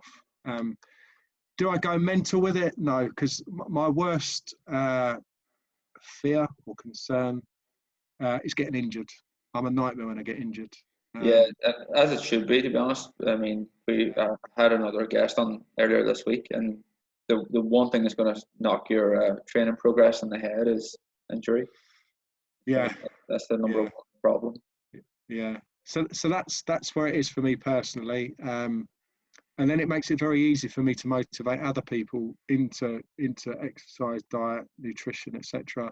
In the program, I would say it's probably 20% of my coaching program, purely because it's an essential element of life, and certainly if you want to bowl around with enough energy, happiness, endorphins, all the good things, the mental health, massive. You know, that's where the sort of diet, exercise part of the program. I've got 5 pillars in the program, and then that's the energy pillar. So yeah, it's and I can't see that finishing. As I said, at 47, 48, I have no limit on where I intend to slow down and exercise. I'll fucking, if someone, I got, a young lad said to me the other day, he says, a guy that used to work with me, he's 15 years younger than me. And, he's like getting a bit ahead of himself and all that. It's just a small, silly little challenge. He says, I bet you I can do more press ups than you. And I was like, oh, can you? And now we've set up an accountability thing, just me and him, bit of fun, but it keeps that craziness, that little rawness, that little, that you're alive, you're still alive. Playfulness as well, bit of mischief, all of that. You've got to keep that alive. And so we've said every weekend now, how many press ups can you do in 2 minutes? That's all it is. Good challenge. Yeah. And then I've got the chin up challenge going on. How many chin ups can you do? And it's just another reason or excuse or a way to push yourself to do a bit constantly, do a bit of exercise constantly, isn't it? So yeah, I mean, one of the things that we're probably a little bit heavier involved in the physical. Obviously, that's where our backgrounds come from. But I would say we probably started out like a 90-10 exercise to mindset, and then it's slowly gone 80-20, and then 70-30, and it's probably around about 50-50 at the minute. Are you 50-50? Are you? Nice. Yeah, because I've taken this year's been the big change. We've taken an entirely different approach, because what's holding people back, it's not their bodies. They're physically capable of doing the stuff. It's not that they're stopping them. It's the mindset. It's not doing the stuff the other 24 hours of the day, or 23 hours of the day. Sorry. It's a lot of these other things. It's these limiting beliefs and so on. But we try to use exercise as a tool almost, within a specific program. For example, a pull-up. And guys come in at the start, and girls as well, when they can't do a pull-up, and one of their things is, they think, oh, I'm never going to, that just feels impossible. So what feels, and that word's really important. So when you ask them, how's that feeling, they say impossible. Really, really important that you keep that tag. Okay, and then 3-4 months, sometimes much longer, sometimes shorter, depends on the person. But you get them to that first pull-up, and then they go, oh wow, that was impossible not so long ago. So these things, and we draw a very close connection to the from the physical, because it allows it allows people to see physical evidence of that kind of, if what you do, what can happen when you put the work in. Totally. I've got I think I said to you earlier about the cold shower, when I gave a client cold shower. I can't remember if we were recording when I said that. We got that. Really? Did we get that? Yeah. And the same guy with chin ups this time, as you just said. He tried it, can't do it. It's impossible. Why can't you do it? And you break it down, don't you? You have a further conversation. Why can't you do it then? So what? You can't hang on it? Yeah. You can't do that. Can you not just hang on the thing? I suppose I could. Go on and hang on it. Yeah. And now see if you can, can you lift yourself up a little bit? Yeah, I suppose I can, Can you now lift yourself up halfway? Yeah, I can, All right. We'll keep going. Yeah. And then we'll talk again in like 2 days, 3 days, but I'm not leaving it. You've committed to do it. You've made yourself accountable, not me. I haven't said I want you to do chin-ups. You've said you wanted to do chin-ups, right? So we're not going to leave it, and they then know that. That's the thing. Like, we don't write shit down and commit to do something and then let them off. Like, if they want to do it, we need to do it. It's non-negotiable, isn't it? So, and we find a way. It's not about breaking people or injuring them, like you said, but it's about building them up, isn't it? Yeah. So he's now, he's done one. That's all he's done. But, perfect. It's a start. But we had the same thing, like press ups, same thing. We said do 10 press ups. And he says, oh, I can only do them from the knees. Okay, start from the knees. So he's done from the knees, and then he got up to 15 from the knees. And I said, well, are we going to take the stabilizers off now, man? do you want to do normal man press ups, or are you going to keep, you know what I mean? And you do that, don't you? You play that little, you have to. Ego's such a useful tool as a coach. Yeah, I would say, like, you have to, especially when I'm coaching men. It's so easy to tap into that little ego. Totally. Yeah, yeah. I had it earlier with a guy. Again, another one, cold shower. This one hasn't done it yet. No, it's not cold shower. It's ice bath. This one. Yeah, he's done his cold showers. We're now onto ice bath, and he says he's lying. He's bullshitting me, and he knows he is. Yeah, he's making all these silly excuses. I can't get the ice from the supermarket. It's only maximum 3 packs at one time. And I was like, I listened first, and then I said, oh well. I said, another client's done it. Oh, has he done it? I said, well, he got home delivery of ice. Yeah, 15 packs of ice or whatever. Oh, is he? Where'd they get that from? Sainsbury's, whatever. Yeah. And then this was the ego, but I said, yeah, he was afraid of ice baths the same as you are now. He was afraid of them before.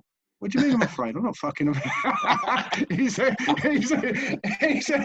well, what do you mean I'm afraid? I'm not fucking afraid. Are you saying I'm afraid? I said, well, you tell me, man. And, you know, I guarantee you by the time we next talk, he would have done that ice bath. You know, he won't allow me to have that conversation again, I'm sure. So, you know. It's good. It's good. It's actually it's really easy to get when you're working with someone who's already like quite highly motivated, or not motivated, but you know, somebody who's already got a bit of that drive to work with. Yeah, makes it much easier. yeah. The hard part is getting someone who has hit the rock bottom and is lost all. Yeah. It's like the flame thing, isn't it? It's like you know, if you got a flame from zero, like you've got to get it going, haven't you? But as you say, if somebody's a 50% or 70%, you know, I've just started a guy now recently. He's a very high achiever. He's one of them that's always nailed everything he's tried. Captain of rugby, all sorts of really high level stuff. Older guy now, obviously, and just sort of let his own personal standards dip a little bit. You know, not to average standards, but just not his level. So he's come to me with a different spec. He said, look, you know that I'm, you know, a high level athlete, you know, a person who's done 2 degrees instead of 1 and all this sort of stuff in the past. And he wants a different spec. He wants to, he said he wants me to be his drill sergeant. He wants me to kick his ass to start off with, you know, to get that ball rolling. But, you know, some other people, that's not what they want, is it? Some other people just want gentle persuasion or gentle, you know, moving in the right direction until they, you know, but then before you know it, they're then also up to a certain level, aren't they, over time? Yeah. You know, very, very quickly. I've seen my clients go from a point where you have to kick them up the arse to get them moving, to the point where you're constantly having to hold them back in case they go too hard. Yeah. It's amazing, isn't it? It's amazing when you do that, and you sort of stand back and you say, "Wow, look at you now." You know, and I get really inspired by that. You know, they say, "Oh, you're the inspiration, you're the guru, and whatever." You know, but at the end, it's them that inspire me. I love it when you have one of them positive, energetic calls, or they ping across. Yeah, I've just run 16 kilometers today when, you know, when they couldn't even run one when we started, and you're like, it's just amazing. You know. Providing I don't get injured, as we said, like that's the fine line, isn't it?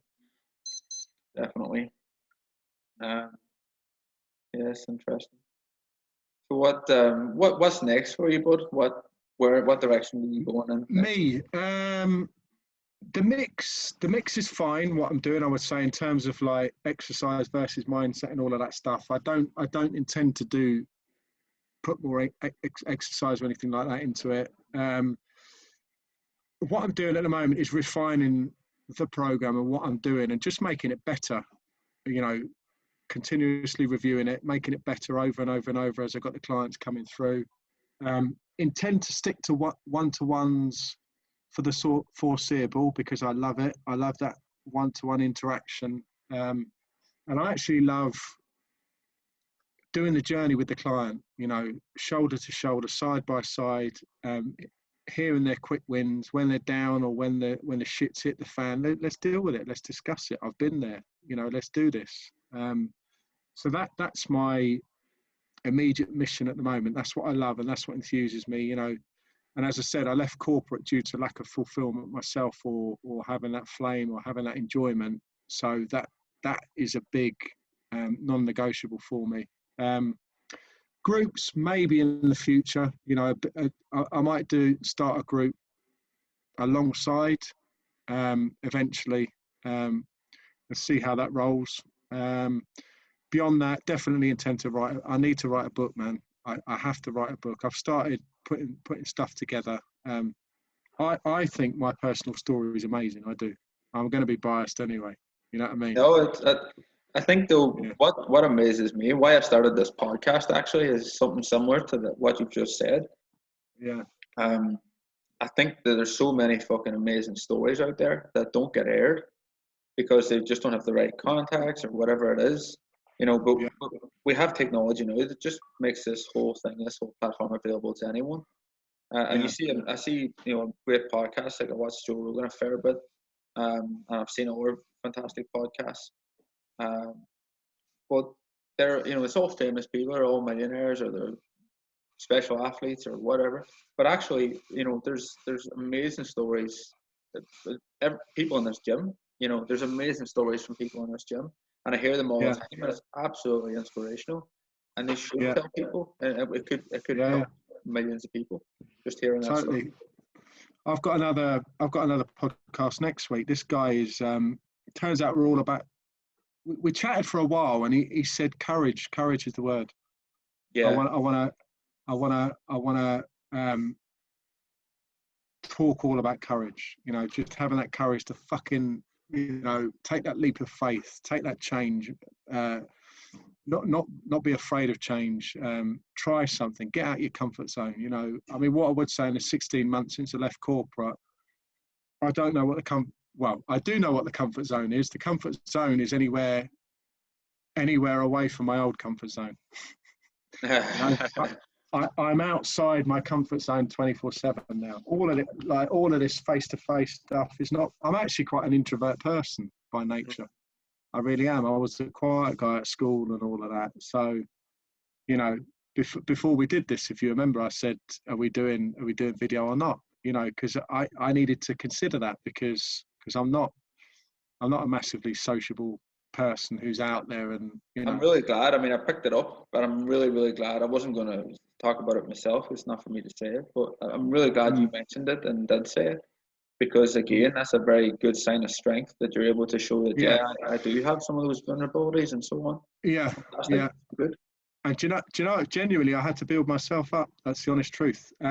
Because if I messaged you an hour before this, didn't I? And I said, "Are we doing video?" And you said, "I normally do, but it's up to you, right? I'm happy if you don't, right?" And I went away and I nearly replied immediately and said, "Let's not do video." And then the genuine truth, I went out in the garden, nice sunny day, and I thought, give myself 5 minutes, have a think about this, right? And I said to myself, what the fuck are you on about? Yeah, I said to myself, you're the person that is talking about courage, and you're the person that's talking about pushing through barriers and all this sort of stuff. And this is a perfect example.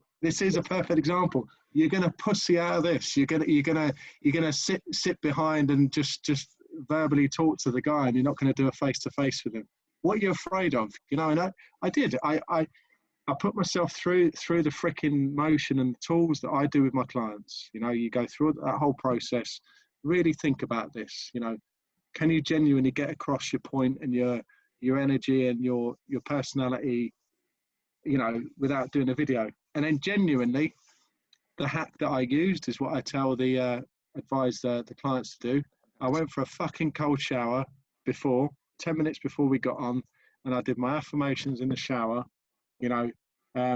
all about the hero within and unleash the beast and all of that carry on, jumping up and down, getting the energy going. And that's the truth. So I am just a normal guy. I'm not military trained and all that carry on. You got Navy SEALs out there who are this super high level stuff, Goggins and all of that. That's what I spoke to this guy about for next week. This other podcast is just a normal guy, man. But the normal guy that says, fuck it, what if you can push through that? What if we can try? What's the worst that can possibly happen? You can't do a chin up. Fucking hang on that bar, and then can you move yourself? Oh yeah, I can. Oh, hang on a minute, I've done a chin up. And then you just got to keep pushing. never give up. Never give up. I think what I've found has been amazing, and is that whenever you bring that passion about something, whether it be growth or it be training, business, whatever it is, whenever you bring that passion out and aren't afraid to show it, it's amazing how many people get in behind you. I mean, look at yourself. You're putting out this content, not afraid to interact on social media and Yeah. share your experience and so on. And you've been asked on 2 podcasts. I mean, that's in the space of 2 weeks, and that shows. I think that's all. The whole idea of this podcast was to kind of give people the unsung heroes. Let people know that there are heroes all around us, everyday people that have been through shit and got through it, and we don't know anything about it because nobody talks about it. Yeah. But if more people talked about it, then the people who are struggling would have that opportunity to see that there is another path. Like you said, there's another angle to look at this from. There always is. There's always another path, no matter what it is. If it's finances, if it's relationships, if it's if it's in a depression, there's always another fucking way, man. Always. But it's being able to reframe and look at it and change your perspective, isn't it? I mean, well, you get the extreme people, don't you? You start going into the Joe Dispenza and all that sort of stuff, who are saying reality is just a perception of what you make it. Is it that extreme? I'm not sure. I don't think so. But one of the things I found really interesting was MIT did a study recently. I'm fascinated in psychology at the minute. And MIT's done a study, and basically their proposal at the end of the study was that nobody really knows what objective truth is, because how can you find out what objective truth is whenever everything we perceive goes through our brain, which is entirely based on perception? So we all have a filter. I think is it RAS something. And basically what it does is it filters out things that we don't think is important, and filters in what we do. We only take some important stuff, as you'll know that. The basis of and Tony Robbins talks about what you focus on expands. Basically, what you focus on grows, and it is like if you're like. I manifested a car into my life in the past. I'm not, as I said, I'm not highly spiritual, and I'm not woo-woo. I draw the line there somewhere where, well, let me clear that up. There's woo-woo and there's woo-woo with action. You've still got to take action. So this whole do the work. This whole the secret and manifestation. I kind of agree with that. Get the universe working with you in unison, synchronicity and all of that. But you've still got to do the work, as you said. You've still got to take action. You can't just fucking sit there and say, okay, I want 2 million. I want £2 million, and I'm gonna manifest it from the universe, and it's gonna happen. It ain't gonna happen, is it? So. But I think the reason Tony can say something like that is because of the other side when he talks about service. And I think when you combine your authentic self with serving others, then the manifestation fucking happens as a result. Yes. Because totally. that he's got a good way of going about it. In fairness, from what I've seen from him. Totally. And what he says, like the obvious sort of example. This car. So I was never really into cars and things, but I'd seen one car that I was after. There was one car that I really liked, Jaguar XF. So sort of medium executive level, whatever. And I said to my missus, not normally talking about cars, as I said, I just said, look, I'm going to have one of them. I want one of them. I'm going to have one of them. And my next job, so that was area manager level back then. And the way it happened was, started with a company, and they said, okay, let's get your car sorted out. And I said, well, can you sort it out before I join? Because I've given my previous car back, company car, and all of that. So they organised it all. The ironical thing, the synchronicity thing, which is, without being too woo-woo, they said, yeah, it's a level 3 car or whatever. And then the document, the invoice said, it's going to be a BMW 3 Series, right? However, what turned up at my doorstep was a Jaguar XF. Oh, wow, nice. That's pretty random, isn't it? That It's is pretty pretty. random, you know. So, and that was the interim car. That was the car like before I'd started. And I managed to wangle that I continued having that car for a couple of years. So I do think if you work in unison with the universe, and as you say, if you roll in the same, Hmm. you know, in the It's same funny. flow.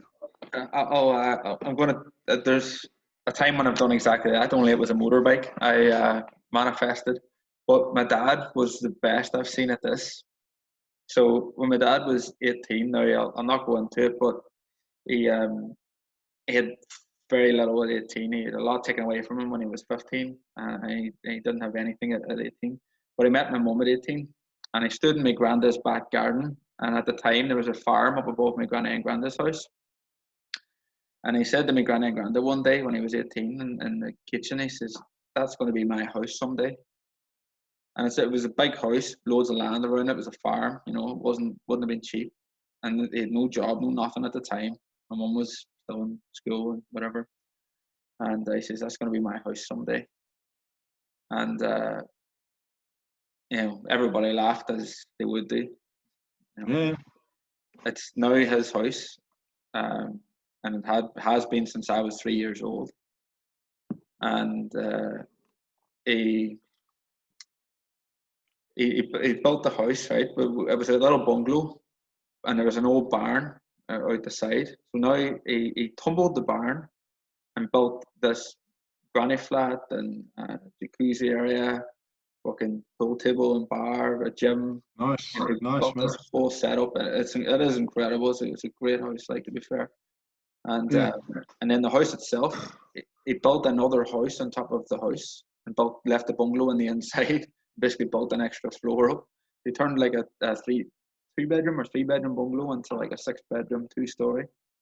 nice. But he's done great stuff with it. But that's something that I always remember that story. He told me that when I was a kid, and I Yeah, think I probably am exceptionally lucky in that I have people like that around me, or I had from a very young age, which gave me a yeah, massive head start, I'd imagine. yeah. Um, but yeah, what was the other thing? Oh, another story to add to that about doing the work, right? They didn't just fucking imagine that. Whenever he moved to Belfast to support my mum at the time because they found out my mum was pregnant with me while finishing her law degree. And rather than give up her law degree, she stuck it out whilst heavily pregnant, Mm, and completed it.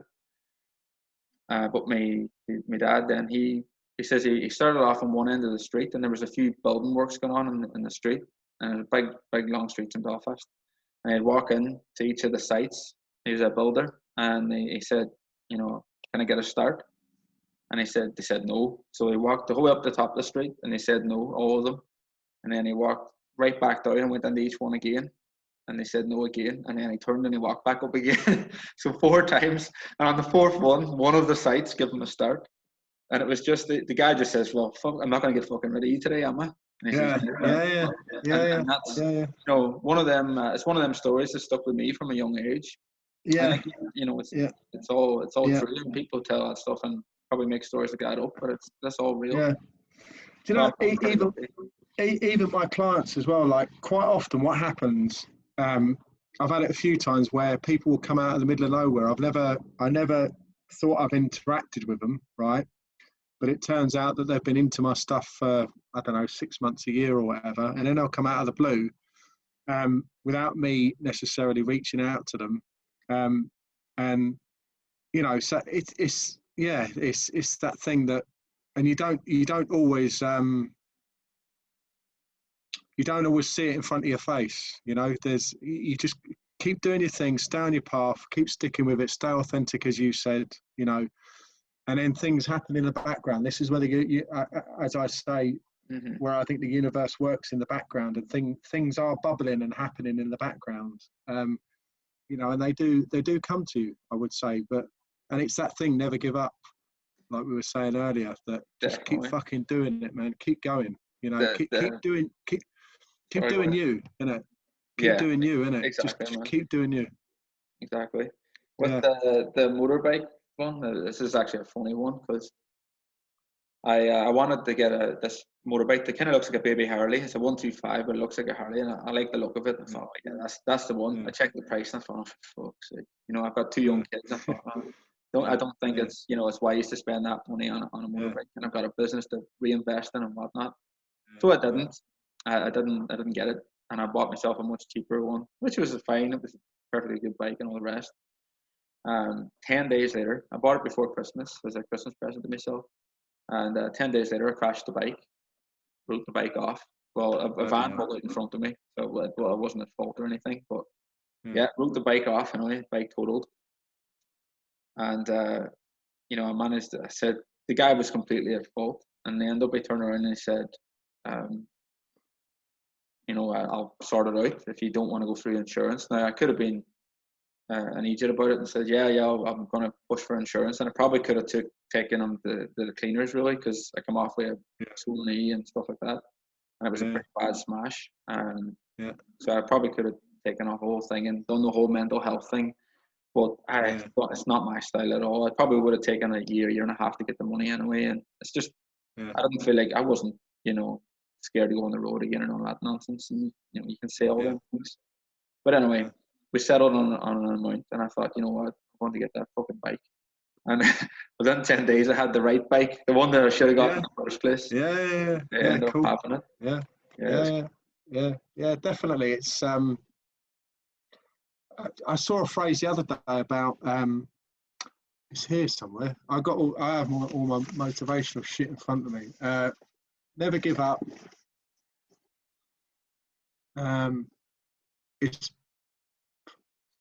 It's painful not knowing when you'll reach gold, but if you give up, you'll never know. Mm-hmm. Yeah, and it's like basically like that. Is that back to front or not? No, it's fine. People see it. Yeah. Good that. So you're digging away for the gold, and it's basically saying never give up, because you might just be near on it, and you'll never know if you give up. You know what I mean? There was another one that's kind of similar to that I thought I think you might like. It's one where there's a guy digging down into the dirt, and either side of him are diamonds, the rubies and diamonds and emeralds, all other side, but there's fuck all in this middle section, and he just keeps digging this way. And the whole idea is, if he had just moved over and started there, it says like if something's not working for you, don't keep fucking repeating it. Yeah. Maybe look at it from a different perspective. Open up your thoughts. Yeah. The whole idea was lateral thinking, to think laterally and look at things from different angles. Yeah. Well, Einstein says, didn't he? Something about basically if you want different results, don't keep doing the same thing. Yeah. Basically. What was it? Madness is doing the same thing over and over again, expecting different results. Exactly. Yeah. Insanity. Yeah. Yeah, exactly. Yeah, and we do, and that's I think, as I said before, that's the bloody subconscious thing, isn't it? If you let that fucker run your life, you're just going to keep doing the same old shit over again and again, and surprise, you're going to be in the same place or even worse, because you've not grown, have you?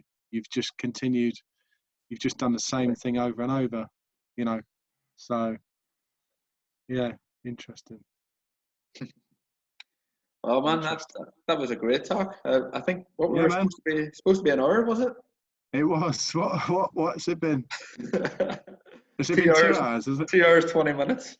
Has it? Yeah. Bloody hell! Wow. We've done well. Bloody hell! I told you it goes fast. It goes so quick. Yeah. It doesn't feel like we've covered much, but yeah, there you go. I've loved it, man. Liked it, man. We'll have to stay in touch, and Yeah, definitely. So I'm going to plug my business. Is that all right? Yeah. Go for it, mate. Go for it. It's quite simple as everything with me. There's no frills, no woo-woo, no fluff. Straightforward. Results and mindset coaching with plenty of NLP thrown into it, plenty of exercise thrown into it. Essentially, what I aim for is trying to make everybody the best version of themselves, especially men. I'm actually saying it's men only at the moment, just because it seems to be the men that are coming to me. And yeah, so I literally walk the path with you. We basically reconstruct your identity, your life from scratch. As I say, I did it myself in a live environment, brick by brick.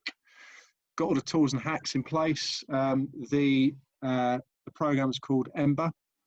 So it's energy, mindset, business, enjoyment. And when I say enjoyment, I mean happiness, fulfillment, etc. All them good things, and relationships. They're the 5 key pillars that we concentrate on. And what I give with the program, 5 C's, and I just need to look up here for those. Clarity is one of them. Everybody needs a bit of clarity, the vision. Want to be able to see very clearly where we're going, whether it be a monthly, quarterly, yearly basis, give you complete clarity on what we're doing. The visual roadmap. One client, this is a bit funny way of saying it, but one client says, I hold the torch and the map, and we basically do the journey together. So that's the clarity one. The other one's certainty. The certainty of knowing that I've done the path that you're looking to do. All tried and tested methods. We don't fuck about with stuff that doesn't work. Consistency. So consistency of routines, habits, and building up the routines and habits as best possible. And we sort of talked earlier about that habits and routines can help you with discipline. You still need discipline in there. You still need a bit of hard work, bit of graft, as we said. But the habits and routines can help towards discipline. Courage is my X factor, I would say. And getting right into your subconscious, getting in there to show you and to tell your brain, actually, just to tell your fucking brain that we can do this. It is possible. Let's take this leap. Let's take this leap of faith. What's the worst thing that can happen? What if? That what if that we've said a few times. What if, man? What if you could do it? When he's on that chin-up bar, what if you could? What if you can do that press-up? What if you can, do that presentation in front of people? What if you can do a podcast on video instead of not using the video? Because you tried to push it out, it's all about that. And then the final one is consciousness. They're basically operating from a level of consciousness, being your higher self 24/7. And when you've got that trade-off of soul versus ego that we talked about, that for the most part you choose the soul route as opposed to letting ego run you. And you're with your ego you're reacting to all the silly little the haters out there, or the people that are not with you, and the silly little egotistical interactions you can have, like especially with exercise. We talked about it. Yeah. You're gonna fucking lift heavy just for the sake of it, when it's not really, you're not built for it, or just to keep up with people. Yeah, and that's it, really. Wrong progression, wrong time on your on your progression to lift that weight. Yeah. So that's it. So massively high success rate. I've got loads of testimonials. We don't fuck around, and basically your success is my success, I say to the clients. I really want you to do the very best that you can possibly can. And if it ain't working, it's not working. It hasn't happened yet, but if it doesn't work, we go separate ways. If it's not working. Yeah, that's my plug. Thank you, man. No worries, man. Thanks for giving it. Appreciate it. Yeah, well, we'll end it there, buddy. That was great. We'll have to stay in touch. There is one thing actually I just remembered there before we got off. You mentioned about habits and stuff. I don't know if you've read a book called Atomic Habits by James Clear. I've seen it, but I haven't read it. Worth a look into. That's got some pretty good stuff in there as well. I found that a really, it's a memorable book for me. Really good. Cool. Nice. Man, thanks a million, buddy. I really appreciate it. Pleasure, man. And what if? What if? I'll keep that in mind. I like that.